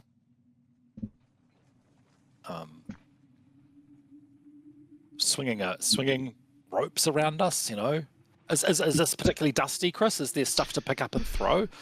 Give me a dice roll. If you roll under, I mean, this whole place is filthy, and there was lots of ash outside, so some ash might have blown in. Yep. Just to describe a little bit, the palace that you're in, the ruined palace that you're in, is made from a silverish coloured marble. I think I've described that before, and it's obviously completely discoloured and filthy. It's got creeper and vines growing up the walls. At the very above you, it's quite a high ceiling, so up to about 20 foot, so a bit further than depicted. And at the top, you saw it actually as you came in. I'll show you just again kind of the aerial shot just to refresh your memory of the palace. That's it from the top, and on the side, up here, I think you may recall me describing very, very narrow and possibly narrow, like not possible to get through. If we can see them on camera, yay kind of slits at the top. Not a lot of them, but some lights, some kind of dim light is coming in, and they seem to be all the way down this corridor. So yes, there is a little bit of ash in here. Give me a die, but not a lot, because the ash is falling straight down, as you can actually see it on the screen. Sometimes some of it might have been blown in. There's dust, etc. in here. This place has been deserted for a long time. Give me a roll. A roll of 35 or less means you've been able to kind of collect up a couple of handfuls each of dust. Otherwise, there's not enough in here. There's just kind of remains. Someone give me a roll, feeling lucky. Well, I shouldn't have done it. 64. I mean, there's dirt and there's filth and there's bits of rock, and there's a little bit of ash, of course, but not enough to kind of, not what you did in that spectacular roll outside where you coated an invisible creature in ash. There's just not enough. Certainly down this corridor, and you can now see exactly that because the darken spell is lifted. Inlaid on the ground. Yes? Sorry, no. Sorry, I'm looking for a moment to interrupt. I just have a question, but yep, yeah, go for it. About a spell. Yes. I don't think I'm right. I've got a sand strike spell, and I don't know if it hits invisible people or not. But and I'm assuming I must know where the target is, so it's probably a moot point. But target must resist or be partially hindered by dust in the eyes. Would that, like, if I would a sand strike be helpful? I mean, I'm assuming I need to know where the target is. Like, it's an offensive. It spell? it is an offensive spell. I would say probably. I'm sorry, probably not. It is actually you pointing it at. If you were creating a dust storm or something, and it was to obscure something, then you might be able to see a shape. One quick question, just before I categorically say no. What's the area of effect? How large is the area of effect? I do have a dust storm, but area of effect. Oh, that's over here. Is that the range? Yes. Sorry, I normally just use my ice bolt. 30 foot is the range. It's an F type spell, but it'll have no? It'll have area of effect. Oh my God! Sorry, one target. I need to see the target. Right. Correct. So the dust storm, the area of effect is a 30-foot radius. With a range of 50. What's the effect of the spell, please? So dust storm is a level 7 spell. Don't really want to use the PowerPoints, but anyway, the dust causes all within the area to be at -20 as dirt and sand strike their eyes, nose, and mouth. The weather must be relatively dry for this spell to work. Sorry, it ain't dry here. It's quite the opposite of dry. Yeah, no, quite sorry, I didn't read that. Okay, ignore me. Thank you. No, good thinking. Definitely good thinking. What about, you know, this city, there's lots of swirling mist and fog and stuff around. In our experience of Neathanol walking around invisible, did this have any effect on her being invisible? Not that you know. No. I mean, she Well, no, I mean, most of the time she's been fine, so you'd assume it hasn't. no. Okay. Just a little bit more description of what you're looking at. Exactly this with where did my other lantern go? Oh, there's another lantern. Copy. Phone. Pop a lantern there. There we go. There we go. 2 lanterns, amazingly non-knocked over in this bloodbath that's just happened. The inlaid on the floor is silver. So this black here is silver, and it looks like it's been silver metal actually pressed into the marble floor. Here there is a doorway that is very clearly a doorway that has been bricked up, and quite badly bricked up from what you can see. The rest of it, you can see a corridor going that way, and yeah, that's it at this stage. If we're keen to do this, if we've grouped into a party, Mithan is keen to do a tracking roll from where we last saw Irini Chonta to see if she can follow any footsteps. Okay. It's a long shot, I know, but well, she will offer to do that. Okay. Yeah, good idea. Let me see if I can I group that together? No. Oops, Daisy, that was unfortunate. All of you are together. I'm not going to move all the party because I don't want to faff around with the counters. All of you are with Mithan, unless people say otherwise. So I'm moving the party up here. You tell me what you're doing or where you're going. Tell me otherwise. Going once, going twice. Okay. You move up here. Now there is light. There is this kind of feeble daylight coming into the room through these kind of slits. They would be infrequently spaced. Along here, you'd get them, say, every 10 or 15 foot, so they're not plentiful, but there is daylight coming in here. It's dim inside here, but you are all able to see, and certainly in this area here, it's very well lit. You all get up to here. Any preparations other than obviously weapons being out, anything else you're doing, etc. At the first sign of combat, if that does ensue, Etienne he's got an instantaneous inspirations spell he can cast. Okay, cool, thank you. As far back as he can. Well, he'll want someone to be at the very back. He won't want to be there. He'll be in the middle. He's visibly afraid. Okay, great. Keros is flying. I'm assuming is Leif flying? Leif will be flying. Yep. Okay. So I mean, hovering, not ceiling flying. Yep. At level of everyone else. Sure. Yep.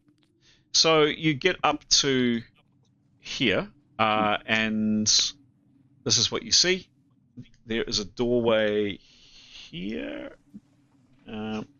Just need to find the wee map.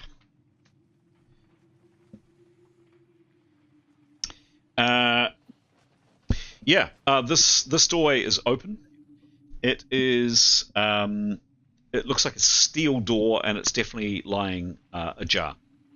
And there's another door, quite a narrow door, another door made of steel out here, and then the passageway, as you can see, goes that way and goes that way. A little bit more information about this silver thing on the floor. It's got scales on it. Very clearly, you can see scales here. A pattern. Kind of scales. Quite beautiful work, and it looks like none of you are metalsmiths, and if anybody wanted to give me a metallurgy roll or a metal law roll, you'd be welcome to. But to your eyes, it has the appearance of silver, and it's put into the ground. A dice roll I heard, other than perceptions, and I'll ask for perceptions in a minute, but a dice roll I heard from Mithan was a tracking roll. Give me a tracking roll, please. It's Mars. Gotta go. Yep. Cool. Oh. 98. 98. could be amazing, or it could be very bad. What is her perception? Her tracking, please. Tracking is plus 60. 16, not bad. Not bad. She is at negative 37 though. Thank you. Thank you. Thank you again. Thank you. Hang on. It was plus 60, minus 37. Thank you again for your honesty, Pete. Yeah, she's feeling awful from that tear in her side and her pulled muscle. One good piece of news, however. Leif, you are better is a very, very, very far stretch, but you are feeling less death-like. You are now on negative 40 as opposed to negative 50. Whoa! I'll take that. Yep. I'll take that. You feel pretty effing gross, but you're now on negative 40. Right, is this judging by what we've seen from the outside? Sorry, can I just finish my narration of the tracking roll? Oh, and yeah. then I'll come back to you. Yeah. Mithan, you...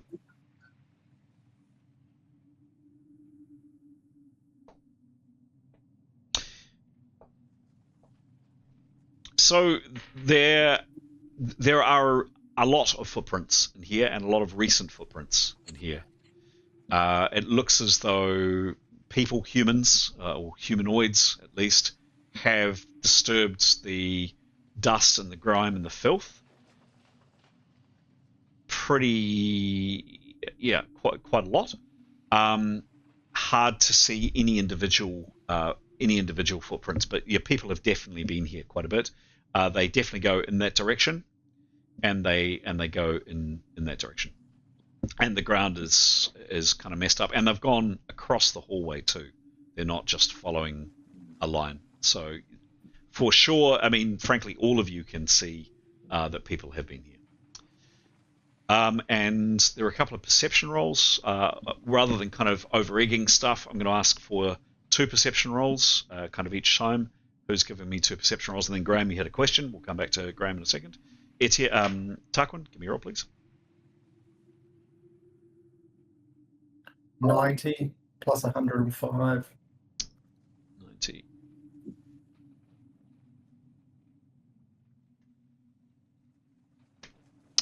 Okay.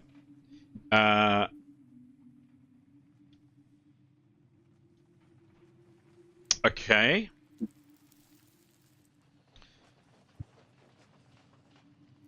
Some information coming into your chat. Who's doing the second perception roll, please? I think Mithan could. Okay. I think she might be the least bad. 67. And your skill, please. 88. And it's negative 37. Thank you. All right. Some information coming into your chat too. Okay. And either you guys want to act on that? Mithan, I'll just say I don't see or hear anything. You know, I think we're at quieter voices now again. You know. Yeah, I think Tarquin would say, I see nothing either, but we're chasing the path that leads to death. We need to get out of here. Lovely. Graham, you had a question before. Yeah, just looking at the place from the outside, presumably we are walking around a tower. Were we sort of cognizant of that? Well, that's what you've seen, and that's what it looked like. Yes, so we are in fact walking around the edge of that. Yeah, good. Okay, it's good. Just good to know that probably the path will, whether we go left or right, likely to link up. Yep. Where did I? That does mean if we go one way, that obviously she could just run round the other way and run out. Of course. I mean, is it worth pursuing, or do we rush? Do we rush round once? It's got full speed. Maybe. Oh, well, Etienne can't, because he can't run. But I mean, he could stay here with maybe one other, and and then we can just run around one. And if anyone runs down the corridor, yeah. Why don't we do that? Yeah, could be a risk, but yep, quick as we can. Whoops. and then go, I reckon. Although, where do we go?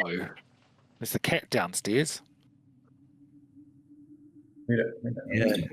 Yeah. No one put the cat out. Or do we hole up and Hole up where? In one of these rooms. yeah. There was this thing's whatever is smashing down the roof. Wasn't it? Whoops. Oh, Yeah, I feel like it's Whoops. That wasn't what I meant. That's not what I meant to do. is it's not a that party. Hang on. ooh, No, that's not what I is meant that to zappy Oh. light still coming through? You absolutely are seeing every now and then. Yes, indeed. You just caught a glimpse of one up there. Yes, indeed. The zappy light. The windows in here, however, mercifully, you'd have to be like ludicrously unlucky to get struck. So yes, the zappy light is coming, but these are yes, fair to say there isn't a risk of you being struck. But yes, I mean, we can't. If we run from the temple, we're just going to get zapped by those lasers. Oh. I mean, If Kiros is willing, we could always ask her to do a portal into. It seems that there's a bricked up room. oh yeah. Well, there's two little towers, aren't there? well, Yep. Or an ice wall across that big room, and then we can ask Kiros to make a portal through to get out. So bearing in mind I've got 32 power points left, so just portal is 6. Ice wall is. You'd be suggesting we'd sleep the night here? Well, I don't know. I mean, but to regain some hits, do some healing. I don't know. I don't know. Yeah, it could be a good idea. Also, because going out, where do we go when we go out? Yeah. Well, I don't think we can go anywhere. I mean, we could run down the wall the way we came into the dockyard. Back door. But what do we do about Neathanol and Grey? We need to. Is it Yeah, just gonna leave them? Well, we'd have to pick them up on the way, or pick Grey up on the way, or whatever, you know. Okay, so I think I better do it. I rolled the dice. I said I should. So Tarquin would offer, if he was to be turned invisible, he's happy to do a single loop, but he wants to know what he's looking for if this woman's invisible. So he's not going to do it unless we can be clear there's a point, and he can't see one. So visible people can't see invisible people, of course. Correct. I think we could put a rope across the corridor. Oh, I see. People running on the walls and run around with a rope between us. And she's How wide's that circular corridor, please, Chris? Across. Sure. She could be in a room off it, of course. She could. Yeah. Or she could be flying. She could have teleported away. Or Could be good at skipping. 28 feet. She could be what? Skipping. Good at skipping. Good at skipping. Good at skipping. What do you do? I reckon to cover our bases, I reckon we do a run around once with a rope between us. None of that. He's going to stay in the corridor if you guys want to go skipping around the tower. And he'll tell him you're skipping to your death. Okay. Tarquin is staying. What are others doing, please? Oh, I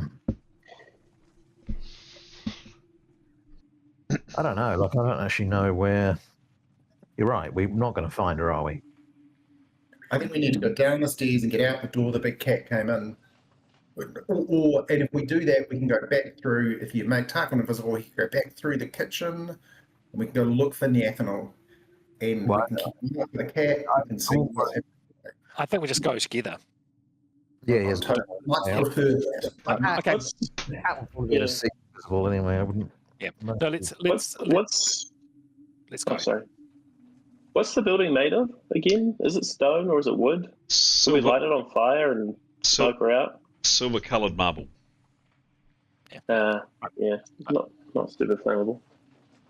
And there's literally no option I always think there's going to be a hidden option. The GM's going to say, all you had to do was click your heels and think of home. There's absolutely no option like that.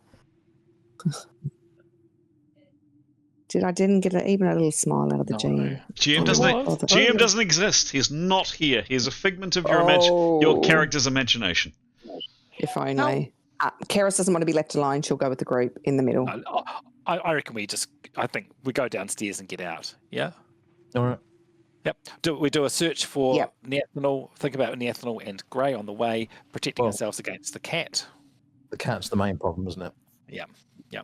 Well, certainly, I mean, if we're going to do that, Tarkin's happy to be near the front to perceive. I don't think you want to be absolutely at the front. He wants someone big with armor. And I reckon we could try making scaring cat away noises. Maybe, I don't know.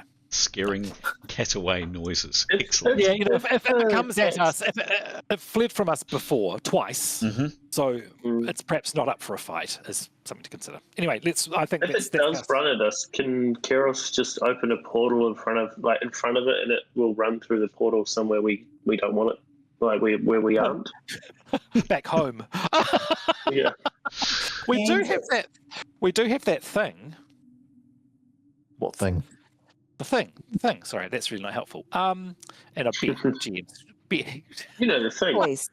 Cat toys. Let me see. Where is it? Amulet. The magic is up to amulet. This magic amulet allows up to 7 people linked by hands in a circle to travel to and from the void. Oh, there you go. Can we send the cat to the void? I'm not sure I want to go to the void though. Who knows what the void is? Perhaps actually no. I know what we don't. We don't want to go to the void. Yeah. If the void's anything like the in-between, it's closer to the gods and demons, and we're already on shaky ground. I reckon we propose to go downstairs and in our group and take perceiving all the way, going to where we last saw Grey. Yep. And going to anywhere we haven't been before, looking for Neathanol. Yep, they're the small rooms out the back of the big kitchen area. We didn't explore them really. We just popped around the corner and left them. So we need to go and explore those rooms. All right. Is that a course of action? Okay. Sure. Yep. No, I don't know quite where we're going. I guess we're going out the back of the palace somewhere, are we? After searching, yes. Yeah. So take the lanterns. Okay. Just as we go past a really Chonta, can spend 40 seconds wave his hand and cast study. Oh, there's not a lot of it. Well, hang on, you're not there yet. Okay, but yes, duly noted. Lovely. Ask questions, kill first, and name first, and ask questions later. Didn't you squish out her eyes, Tarquin? Oh, yeah, that's a good point. I don't know if it'll work without her eyes in place. It might not. Yeah, no, okay, better. So it probably wouldn't work. Should have controlled himself a bit better. Yes. All right. Very good. Thank you for a decision. It's always nice when the party reaches a decision. Sorry. No, all good. All good. Don't be sorry. Never be sorry. It's just so hard because we're so close. You've got lots and lots of options, and that's the way. It's always good to play, right? With lots of options. Mithan would voice this out loud. Sorry to interrupt you, Chris, but I mean, she'd just say as a backup, will she are we going to survive getting back to where we need to? Will she survive by herself? Perhaps the Tarek will kill her, hopefully. Sorry, Chris. Cool. All right, so you literally turn on your heels. Mithan, all of you turn around. And Mithan, you are reaching down to pick up this lantern. And suddenly a range of things happen all at the same time.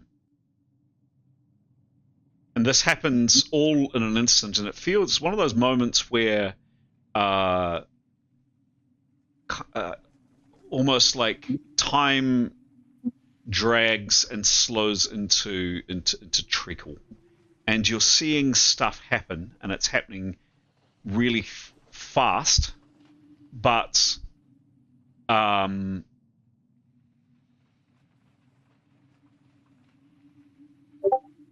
but your movement is just slow and agonizing. You're feeling like you're pushing through. Mithan, you've just picked up this lantern. Others are perhaps reaching for swords or other things. The very first thing that happens is a woman's scream, a terrified woman's scream in pain and suffering. It's very close to you. And there is the sounds of running feet, and coming up the stairs at pace is the woman up the stairs, oddly enough.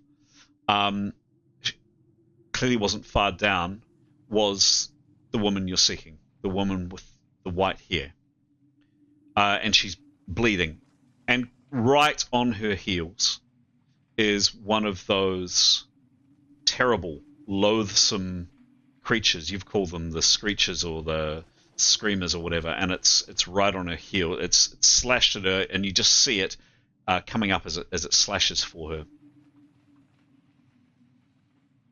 Those are the first couple of things that happen.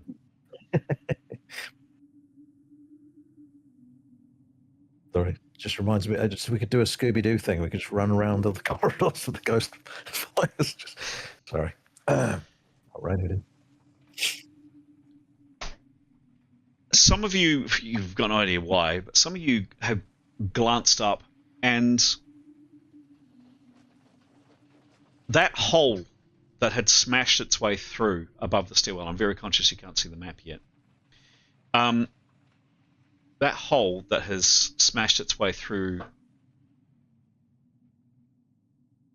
the stairwell, something forces its way into that hole. Something gargantuan. The yellow fog does not disperse. It parts.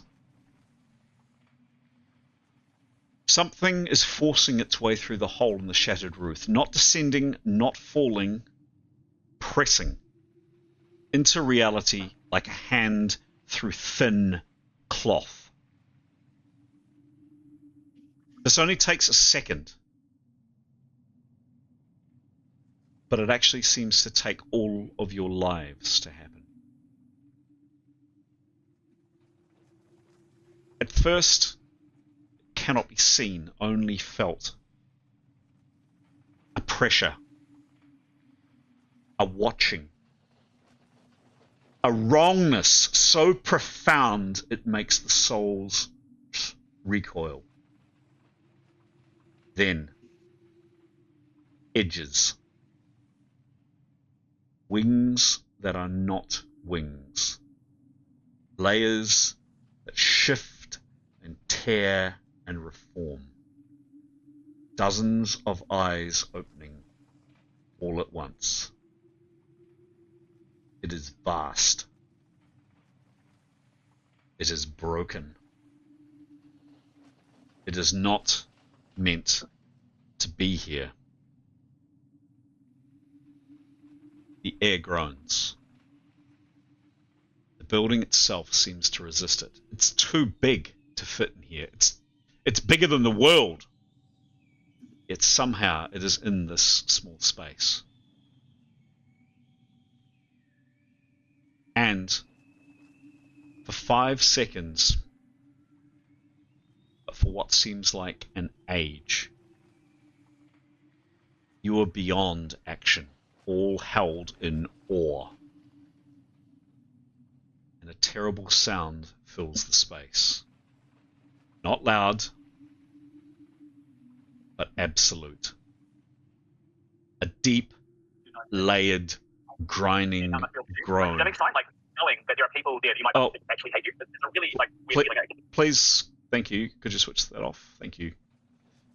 A deep, layered, grinding groan, like stone dragging across bone, like something vast trying to breathe through a throat that cannot contain it, mixed in with the most loathsome, guttural, choking sounds.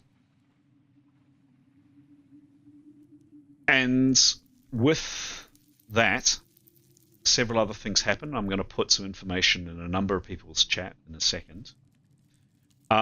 There is this pressure in a number of your characters' heads, that sense of these other voices and the smoke. You get the sense that the smoke wants to billow and come out of your mouths and your nose and your ears and your nose it has before, but it can't. Can't. And this is just wrong. And everything about this is just awful. I'll show you the situation in a second. And then I'll put some stuff into your chats, and then we are definitely going into rounds. So this is what has come down through that gap, that possibly small gap, and is now filling world, space, whatever it is. It's small, but it's somehow, I mean, it's massive, but somehow it fills the space. And this is what it looks like coming now.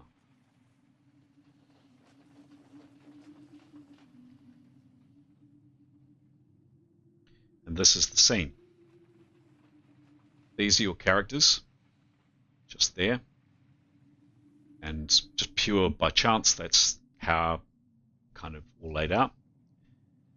At the end is one of these horrible shrieking things, and it is looking like it's going to attack again the woman with the white hair. So that is above you, or that is there, as depicted.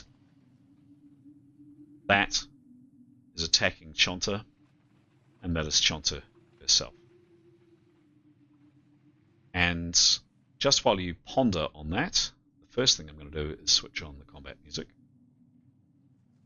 You guys might want to do some thinking about what you want to do. And then I'm going to post some stuff into your chats. I'll give you everybody a chance to read it. And then we're going to go into rounds.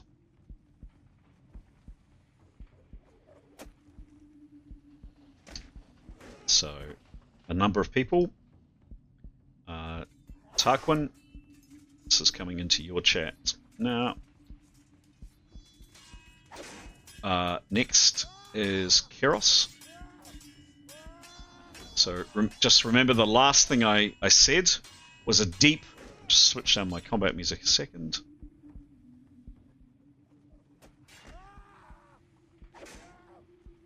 So just to remind you, the very last thing I said was,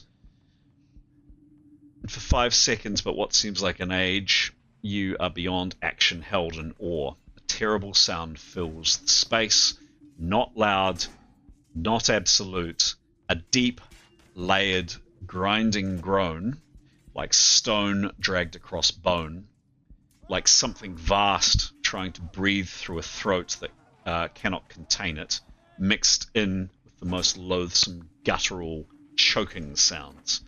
And read on for each of you of what I'm going to put into your chats. Follow on exactly from where I just said.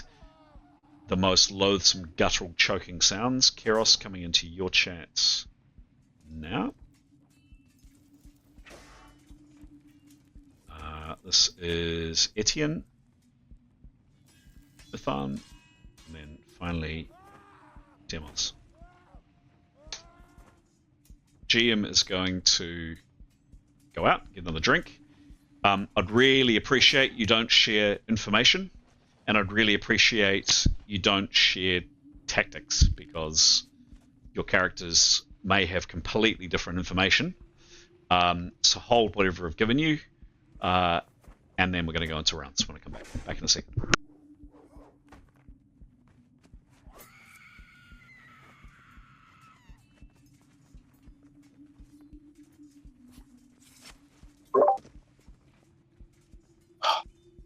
Nice weather we've been having. There must be a click your heels and time. Hey? What? Yeah, Click your great. heel- There has to be some sort of. Just sit down and cry. I Not agree. nice. Sorry to not answer you before when you were asking about that, Alex. Yeah. What's that? Oh no, it wasn't. there's going to be a loophole at the end of this game where Chris is like, all you had to do was this. Yeah. Well, yeah. Might be time for, you know what? What? Go on, mate, yeah, I don't know. It's getting too late for me. I'm getting a bit giddy, I think.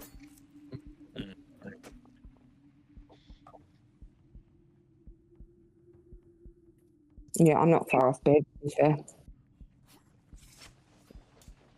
It's so nice if just once they would give us like really nice messages, like, you guys are doing so well. Go team, go Just team. go around the corner. There's an ice cream truck. Mr. Whippy's here. There And is it's all for free. there is no ice cream truck. No, Boo. Mr. Whippy. All right. Are you sitting comfortably? Let's see what happens. Okay. Have a think. Collect your thoughts. Okay.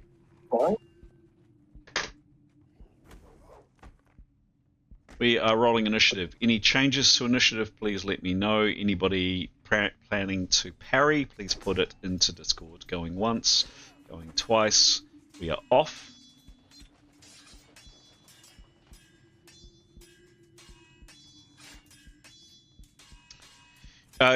Shanta is at the top of the stairs and she's valiantly struggling. She's got a blade in her hand and she's kind of thrashing wildly at this thing. It looks like it's getting the best of her from what you can see.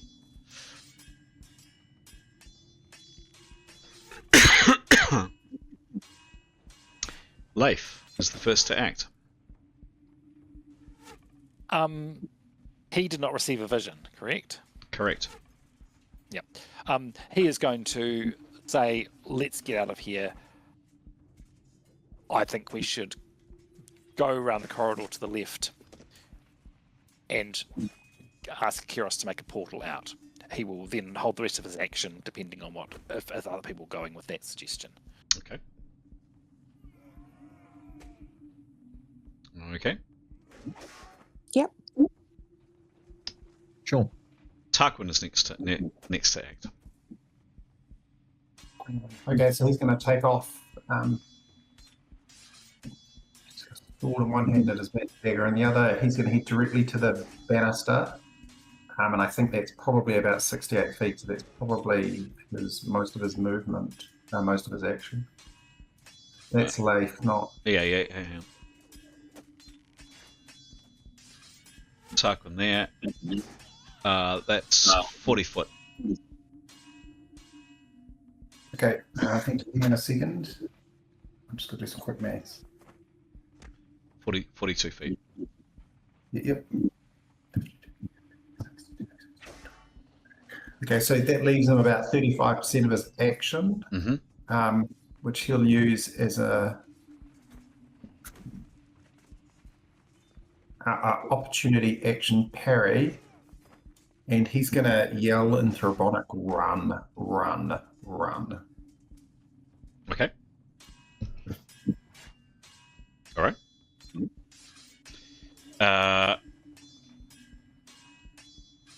Anything else he's doing other than yelling with his 35% or whatever it is?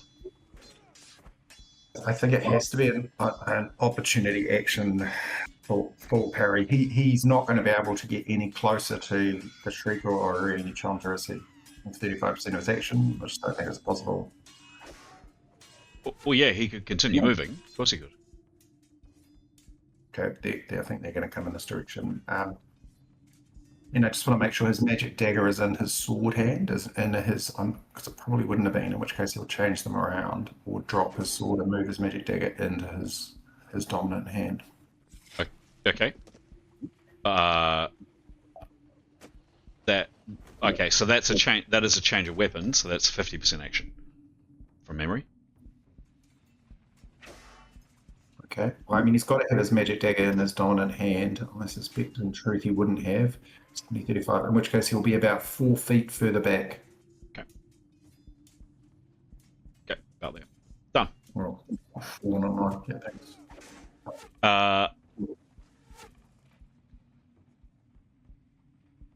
Okay, yep, this critter. Chris, just to be clear, he will have shouted that in Thebronic, Westeron, and South Tongue, all of which he speaks well. I mean, technically, he's got 3 free words. Pick a language. Thebronic. Okay. Yeah, that's whatever we normally talk in. You guys do normally speak in South Tongue. Okay. This thing is attacking Shanta. She is trying to parry. And she does. It does gash her though. Next is Keros. Keros, what are you doing? Hopefully with some direction. She's happy to cast Portal, just where and so on. It's a level 5 spell. Level 6, beg your pardon. Okay. So do you want me to? Oh, sorry. Do you want me to read it? Yeah, sure. So it opens a portal 3 by 6 by 3 in any solid surface through which anyone can pass. Okay. And it's by touch. Where are you casting it? May I ask for some? Can I call out cast portal where? Yep. Yeah, I'm happy to accept an answer from Leif. Okay? Yep, happy to accept an answer from Leif. Leif would say the plans to well, or do we run past and downstairs? So he's asking a question as well. I don't think we'll be able to do that. Well, hang on. No. Not discussing.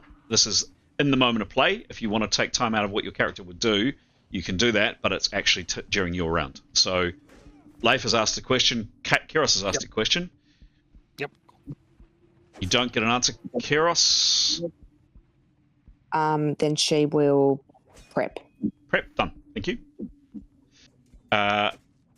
Next is Mithan. Mithan will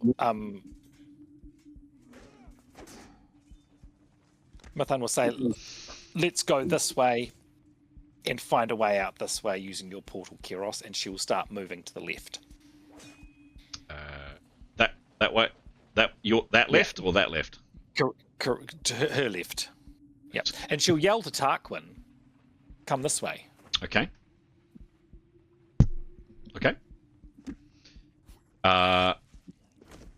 Right. She starts moving around. Oops. She won't move too far if other people are not moving. She wants to stay together. Okay. She will start moving that direction. Okay, cool.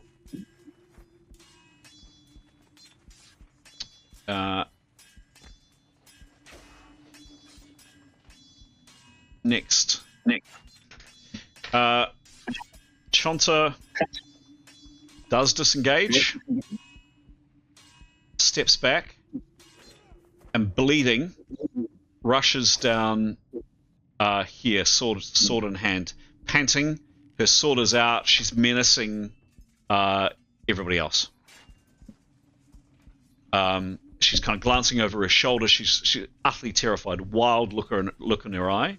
Her sword is out. She is using, by the way, a... Should you be interested?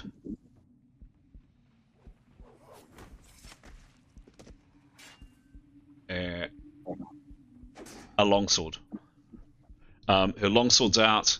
She gets to here, puts it back up against the wall, and she's looking up at this horrific thing, looking back at the thing she just managed to evade and sprint down, and looking at all of you, and she doesn't know where to turn.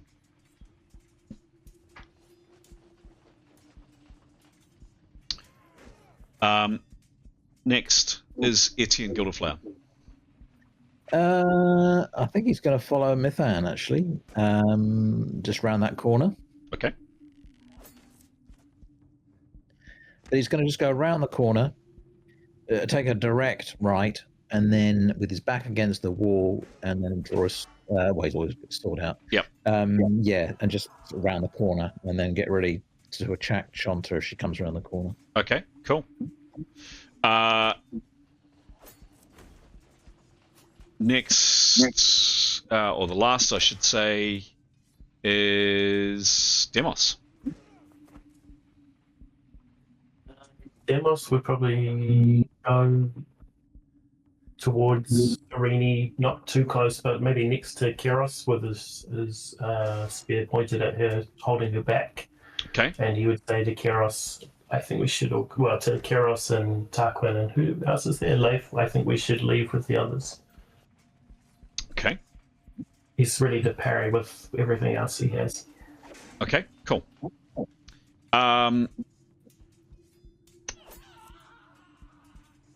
Done. That's everybody acted this round, I believe.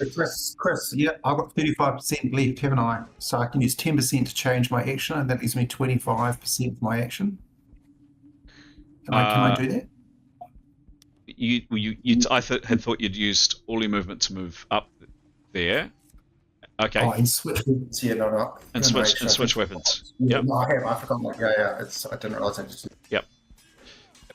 Leif had some action held, and he'll move up next. He'll fill the gap between Keros and the wall. Okay. Looking at Chonta, but also saying, let's go round this corner and let's get out of here that way. Okay. Yep. Done. And that is everybody acted this round, I believe. Mithan, you can move further, of course, if you wish. I just want you don't need to, but I'm just saying. Actually, instead, if she's got action, she would want to go and pick up that, because she can finish picking up that lantern. She has got it. Oh, great, thank you. No, she will move a little bit further up the corridor. Yes. Okay. Not far. Just. Oops. Poor flamingo. Poor pretty flamingo. Yep, Why is there an object? Why is there an object there? There we go. Okay, that's the end of round one. Keros preparing. Okay, cool. End of that round. Rolling initiative. Please tell me if there are any changes to initiative, and if you are parrying, tell me what you're parrying. And we are off.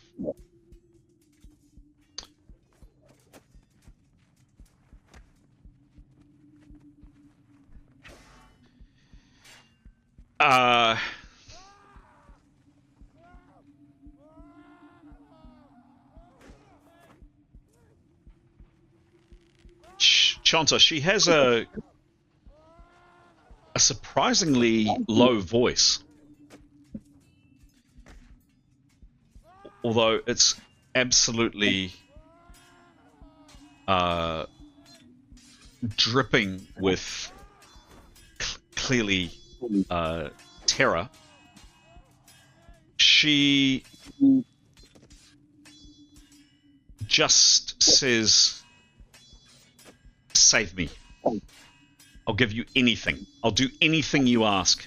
Just save me." And just going to roll a dice. The open.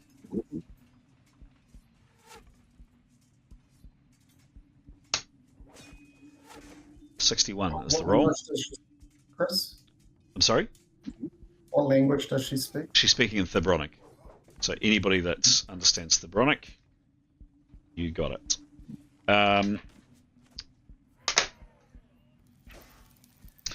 Demos, what level are you, please? Demos is level 8. 8, thank you.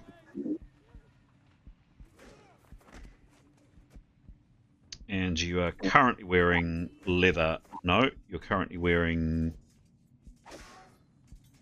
Does Demos wear a helm? Helmet? Sorry? Did you say, does he wear a helmet? Yes. No. Okay, cool. Thank you. All right. Demos, can you please give me a mentalism resistance roll. 42. 42. Okay, great. And then his mentalism? Yes, please. +8. Cool. Very good.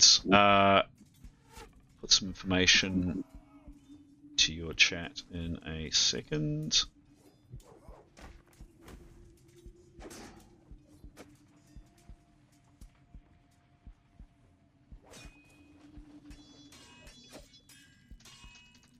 Okay, coming into Demos' chat now. Sorry to interrupt, team. Sorry, Aidan. I need to head to bed. GM, I appreciate not great timing. If Pete's open to playing Keros, that would be fantastic. She's prepped one round. Oh, Pete, if you're happy. Yep, for sure. She's prepped one round, and because I think you've got her spells, and she's got 32 power points. She's on 41 hits. Cool. Cool. Apologies, team. I've got an early start. Sure thing. Thanks, Alex. Good luck. Good luck. Yeah. Thanks. Talk later. Bye-bye. Bye. Well, bye. Bye. So, yeah, Chanta is just pleading, save me, to do anything. I'll give you anything. Please, please. I know you probably hate me, but I'll do anything. I'll do absolutely anything. Just save me from whatever that is. And she points up at this kind of hovering abomination down the far end, which moves slightly forward towards you and a little bit lower. Is it in the corridor or is it still in the hole? No, it's in the corridor. It's in the corridor. Definitely in the corridor. Oh, it's not that high up. It's on the floor. It's kind of floating, I guess, but it's definitely in the corridor with you. Definitely. Oh, right. Yep, definitely in the corridor with you. Sorry if I didn't make that clear. Yeah, it's not in the hole. It's come down into the corridor and it's kind of spilling out and filling the corridor. This creature floats through here and gets to here and then recoils, looks at this thing and rushes back and starts just kind of bobbing up and down in the corner, just like this. And its head is just going up at this thing kind of floating above Tarquin. We'll do that.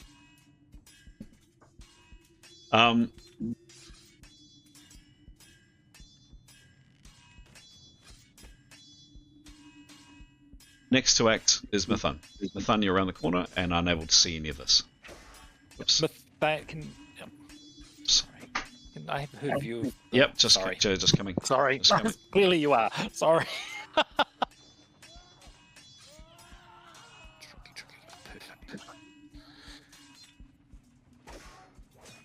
This is what she sees. Thank Around you. the corridor, looks like that. Cool. She was can she use her basic math thing? She was aware that there was a hole in the cathedral ceiling. Yep. Can she have a? She's wanted to see if she can calculate or make an estimated guess of where that would be. Sure. From where we've come up the stairs. Is that maths or what would that skill be? I think it'd be pure reasoning, really. Reasoning? Yeah, reasoning. Yep. Give me a reason. Yep. Give me a reasoning roll. You were down there, kind of, maybe 10 minutes ago, so it wasn't exactly long ago. 10, 15 minutes ago, but about that, perhaps. Give me a reasoning roll. I would say it's all pretty confusing up here. However, I was going to say -10 to it. You've got to beat a 50. Give me a roll. Oops, she won't be doing that. That's it. She rolled a 10. She's got +15, and she's at -35. No, she doesn't. The pain is just washing over her. She just doesn't know. That's one. Cool. That's 10%. Oh, sure. what can she see up the right? That looking over backwards down the right hand. She's come up this way around that curve. That one there, the curve there. So she can't see any hint of anything there. No, cool. She wants to go to the metal door that was ajar, the steel door, and she wants to look inside, holding the lantern high. Okay. She's going to open it cautiously. Yes. Flick it open with her sword, but she's thinking the hole might be in this. If this is a circular room, it might be in here.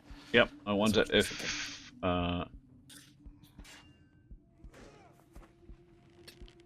She'll also voice that. Checking this door. Yep. Cool. So some information coming into your chat, Pete.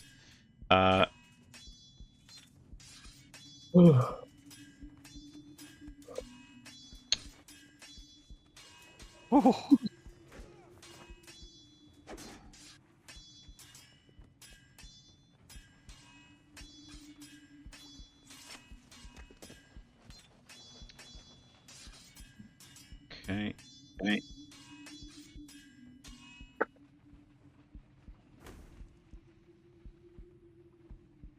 And doesn't look exactly like this, Mithan. Like it's a bit different, but just to give you a bit of a flavour, really.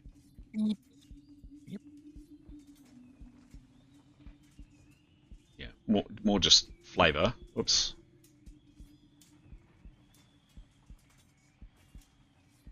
That's what she sees. Oh man. Oh.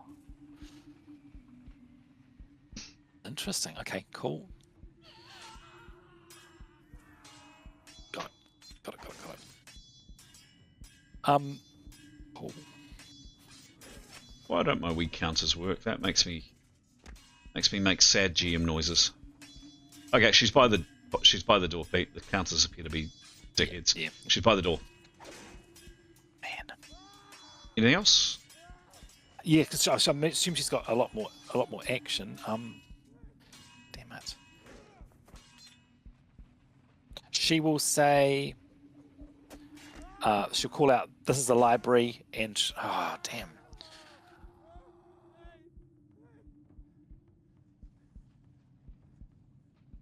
And she'll say, then she will go further up the corridor.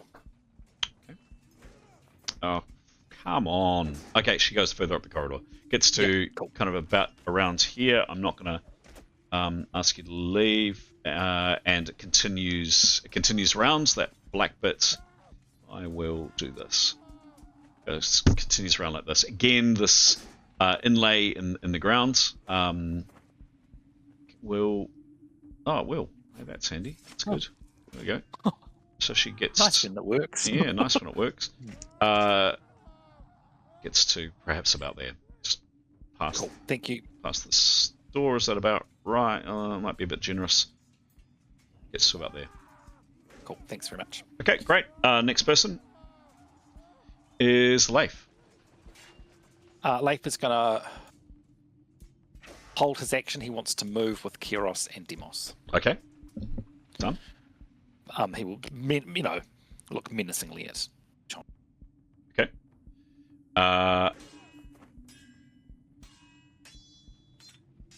Tarquin is next to it. I'm going to call you Chris. Okay. Yeah, me go. Cool. We'll do this round and then we're done, guys. Yep, give me a call, Giles.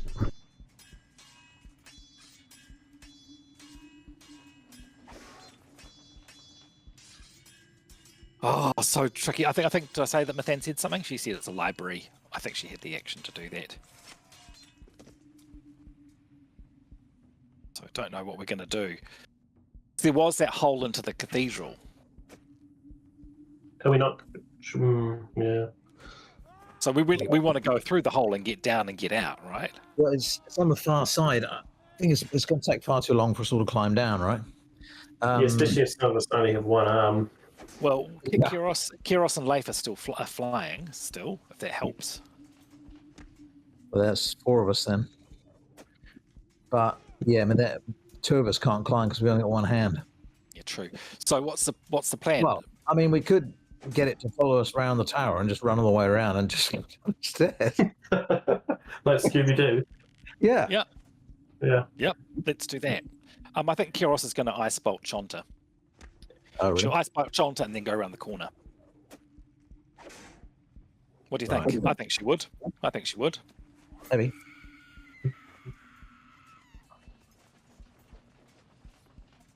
She may face some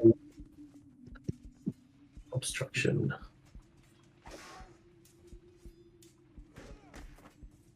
Okay, so I'm going to find a room, Okay. stack up like 38 hot dogs and eat them all at once. Giles, what does Tarquin do? Okay, so Tarquin's going to cover the distance to Arini Chonta Okay. and say to her in Thebronic, the language she speaks, and he'll say it loud enough for others to hear. She spins on you and puts the sword at your face, by the way. That's fine.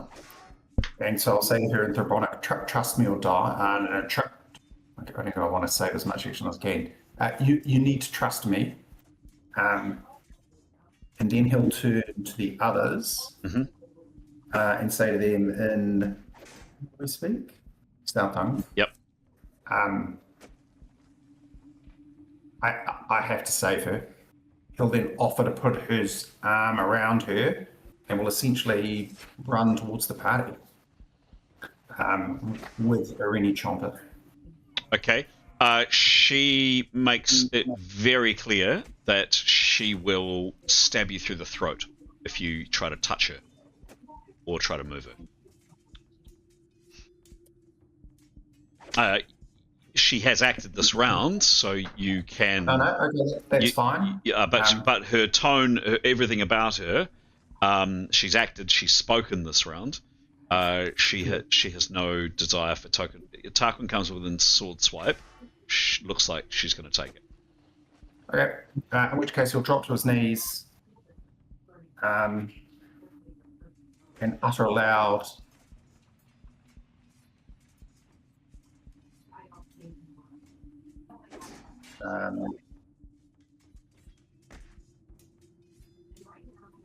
In Kisnell. Okay. You might want to type. You will be defied, my lord. I mean, he'll say it loud. Everyone will hear it. You will be what? Sorry. You will be defied, my lord. Okay. You make my mission impossible, and then he'll turn to the others, kind of essentially not really seeing them, and will scream at them in South Tongue to run. Okay. Done. Great. Keros, that's just happened. She would like to ice bolt Arini Chonta. Okay. And then she's going to move around the corner. Okay. Okay. Could Demos intervene? He can. Keros has beaten him in terms of actions. I would give Demos one of his 3 words, or a couple of his 3 words if he wants. He would just say, "Stop! Don't shoot." What does Keros do? Shoots. Cool. She's prepared 1 round. Yep. Oh, round 50. Around 50, nice. He is shouting, so that's plus 10. Yep, cool. And it's an ice bolt. Ice bolt. And Does he get flank? Doesn't get. No, Chonta's. She's kind of got her sword at Darkwing. She's not silly enough to kind of turn this. Right. Yeah. Yeah. Side on. Yeah. Got it. Yeah. 50 range is you don't get a bonus or a minus. Shouting, so that makes it 60 as the roll. Let me just quickly do a little bit of checking on stuff.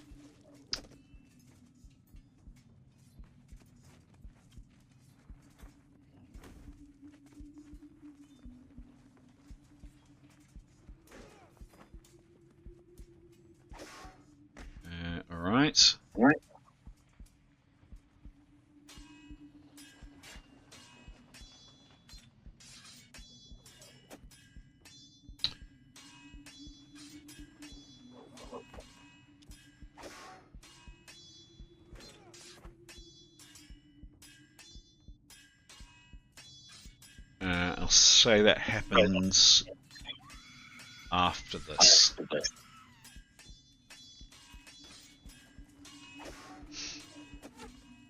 All right.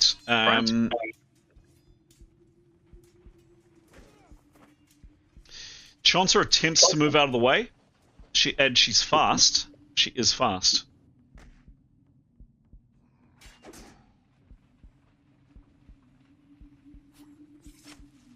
But not fast enough.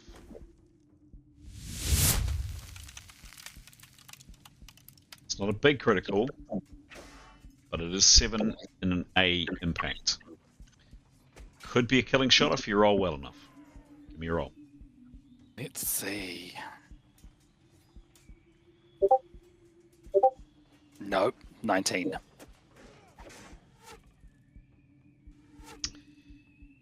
Spun about. You do cause her to be completely spun round. She's now got her back to you. She's now facing the way she's come. Plus another 3 hits. And Keros, next round, you have, and remind me of this, please. You have initiative over this person, so you get to choose if you want to do something against this person or before this person gets to act next round. Wham! There is this kind of almost like a moan or something, and you feel it like almost like suction comes out of the air, and within oh dear.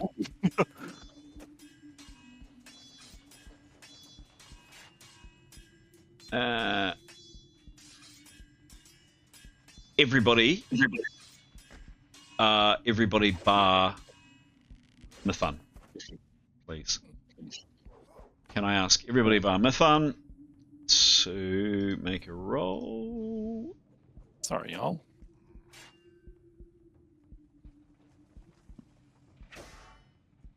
What's the roll? Yeah. Just one sec. It is versus channeling. And can you please?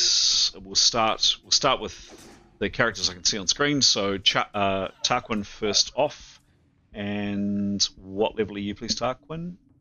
9. 9. Cool. Channeling is 23. Do I want a big roll or a little roll? You want a big roll. 99. 99's pretty bloody big. You are absolutely fine.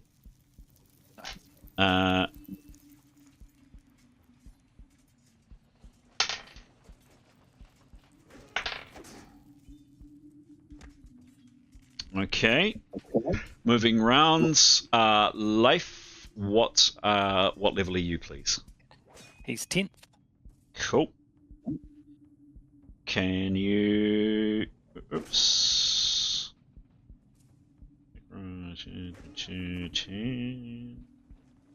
Great. Can you give me a channeling resistance roll, please? 14. 14. Plus 10. Plus 10. Minus 40. Yeah. Minus 40, yes, indeed. Leif, you are stunned the next 3 rounds. Staggered, discombobulated, your head's ringing, it's not thinking clearly. You're out of it for 3 rounds. Oh. Still function, still walk, Yep. but you can't do any more than that. Keros, same for you, please, and give me a roll.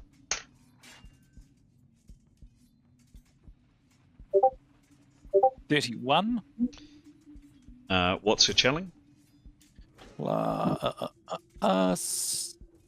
25. Oh, it's so close, but not close enough. Nope. Same result on Keros. Keros is now stunned, 3 rounds. Just this wave of evil, really. I don't think there's a better word for it. Washes over Keros and Leif. And on to Demos. Demos, what level are you, please? He's level 8. 8. Give me a roll, please. Hope for a good one. Oh, 23. 23. Plus or minus, I think. Okay. Ditto. Demos. Wham. Reeling. Able to function, but just not good. And then lastly, Etienne. Oh.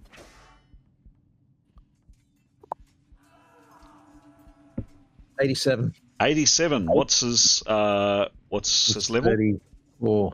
Level 9. Level 9. You are fine, Etienne. You are, well, no, actually, you're not fine. You are better than the others. You have -10 for your next round of action, which will still be this round of action, I think. Even the plus 34. Yes. Yeah. Yep. Whatever your next action is, either this round or next round. Demos, you are next to act. Oh, sorry. Does Keros get her movement? She does. Yep. So she was wanting to move behind around the corner. Please. Yep. Okay. Thanks. And how far is that? It's nothing, I think. Yes. I just need to adjust Etienne. Penalty. Just please. You're currently at -35. Whoops, 35, Etienne. Please remind me that -10 is only for 1 round. Maybe this round, I can't remember. Demos, it is your turn to act, please. He would kind of, I guess, stagger. Is he staggering? He's limping, definitely.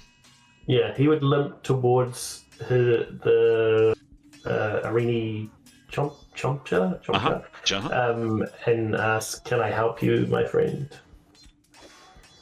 Okay.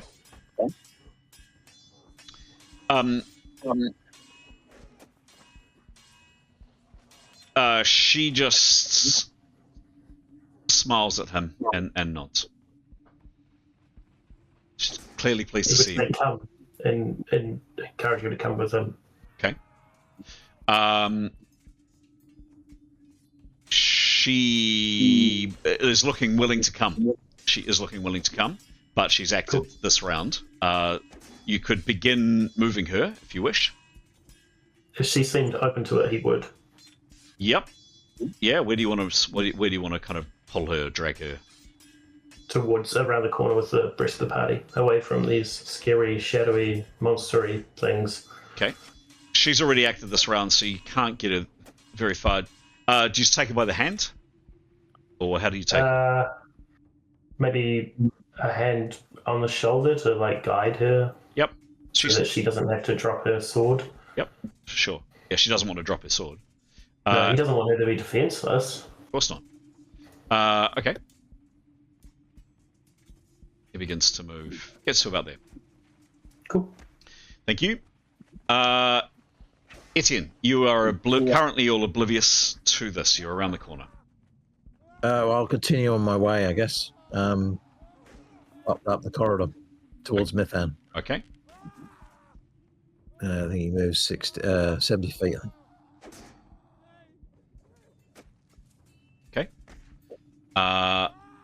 75. Yep, done.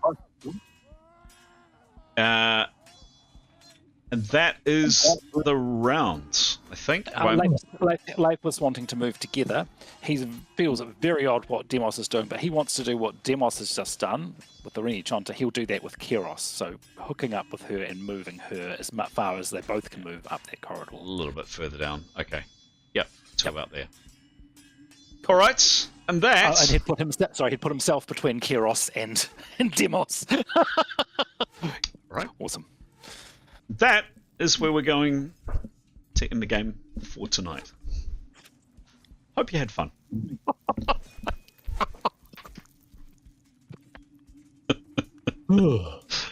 Oh, did I bore you? I'm sorry. Sorry, no, I'm absolutely buggered. Sorry. I'm just going to head off, guys, but thank you. Sure thing. Hope Yeah. you enjoyed it, Graham. That was fun. See you, Graham. See you all. I've got to go there at home, and also I'm going to as well. Take care. That was great fun, though. Thanks, Chris. That was great. Thanks, Giles. That was really great. I never know what Darkwood's gonna do. Love it. Great role playing. Thank you, Aiden. Thumbs up, man. Thumbs up. That was really such a good one. Like, I feel like so much happened in that round, that game. Yeah. Like so much. Yeah. Yeah. Good. We finished that combat. That's what I'm just so pleased. Yes. Oh my god. Thanks to a great spear thrust from Demos. But great role playing there, Aiden. Good stuff. That was fun. That was a lot of fun. Yeah, it was really good. Thank you. You bet. When's our next one? Is it this Sunday or is it? I keep forgetting. Next Sunday. Next Sunday. Perfect. Okay.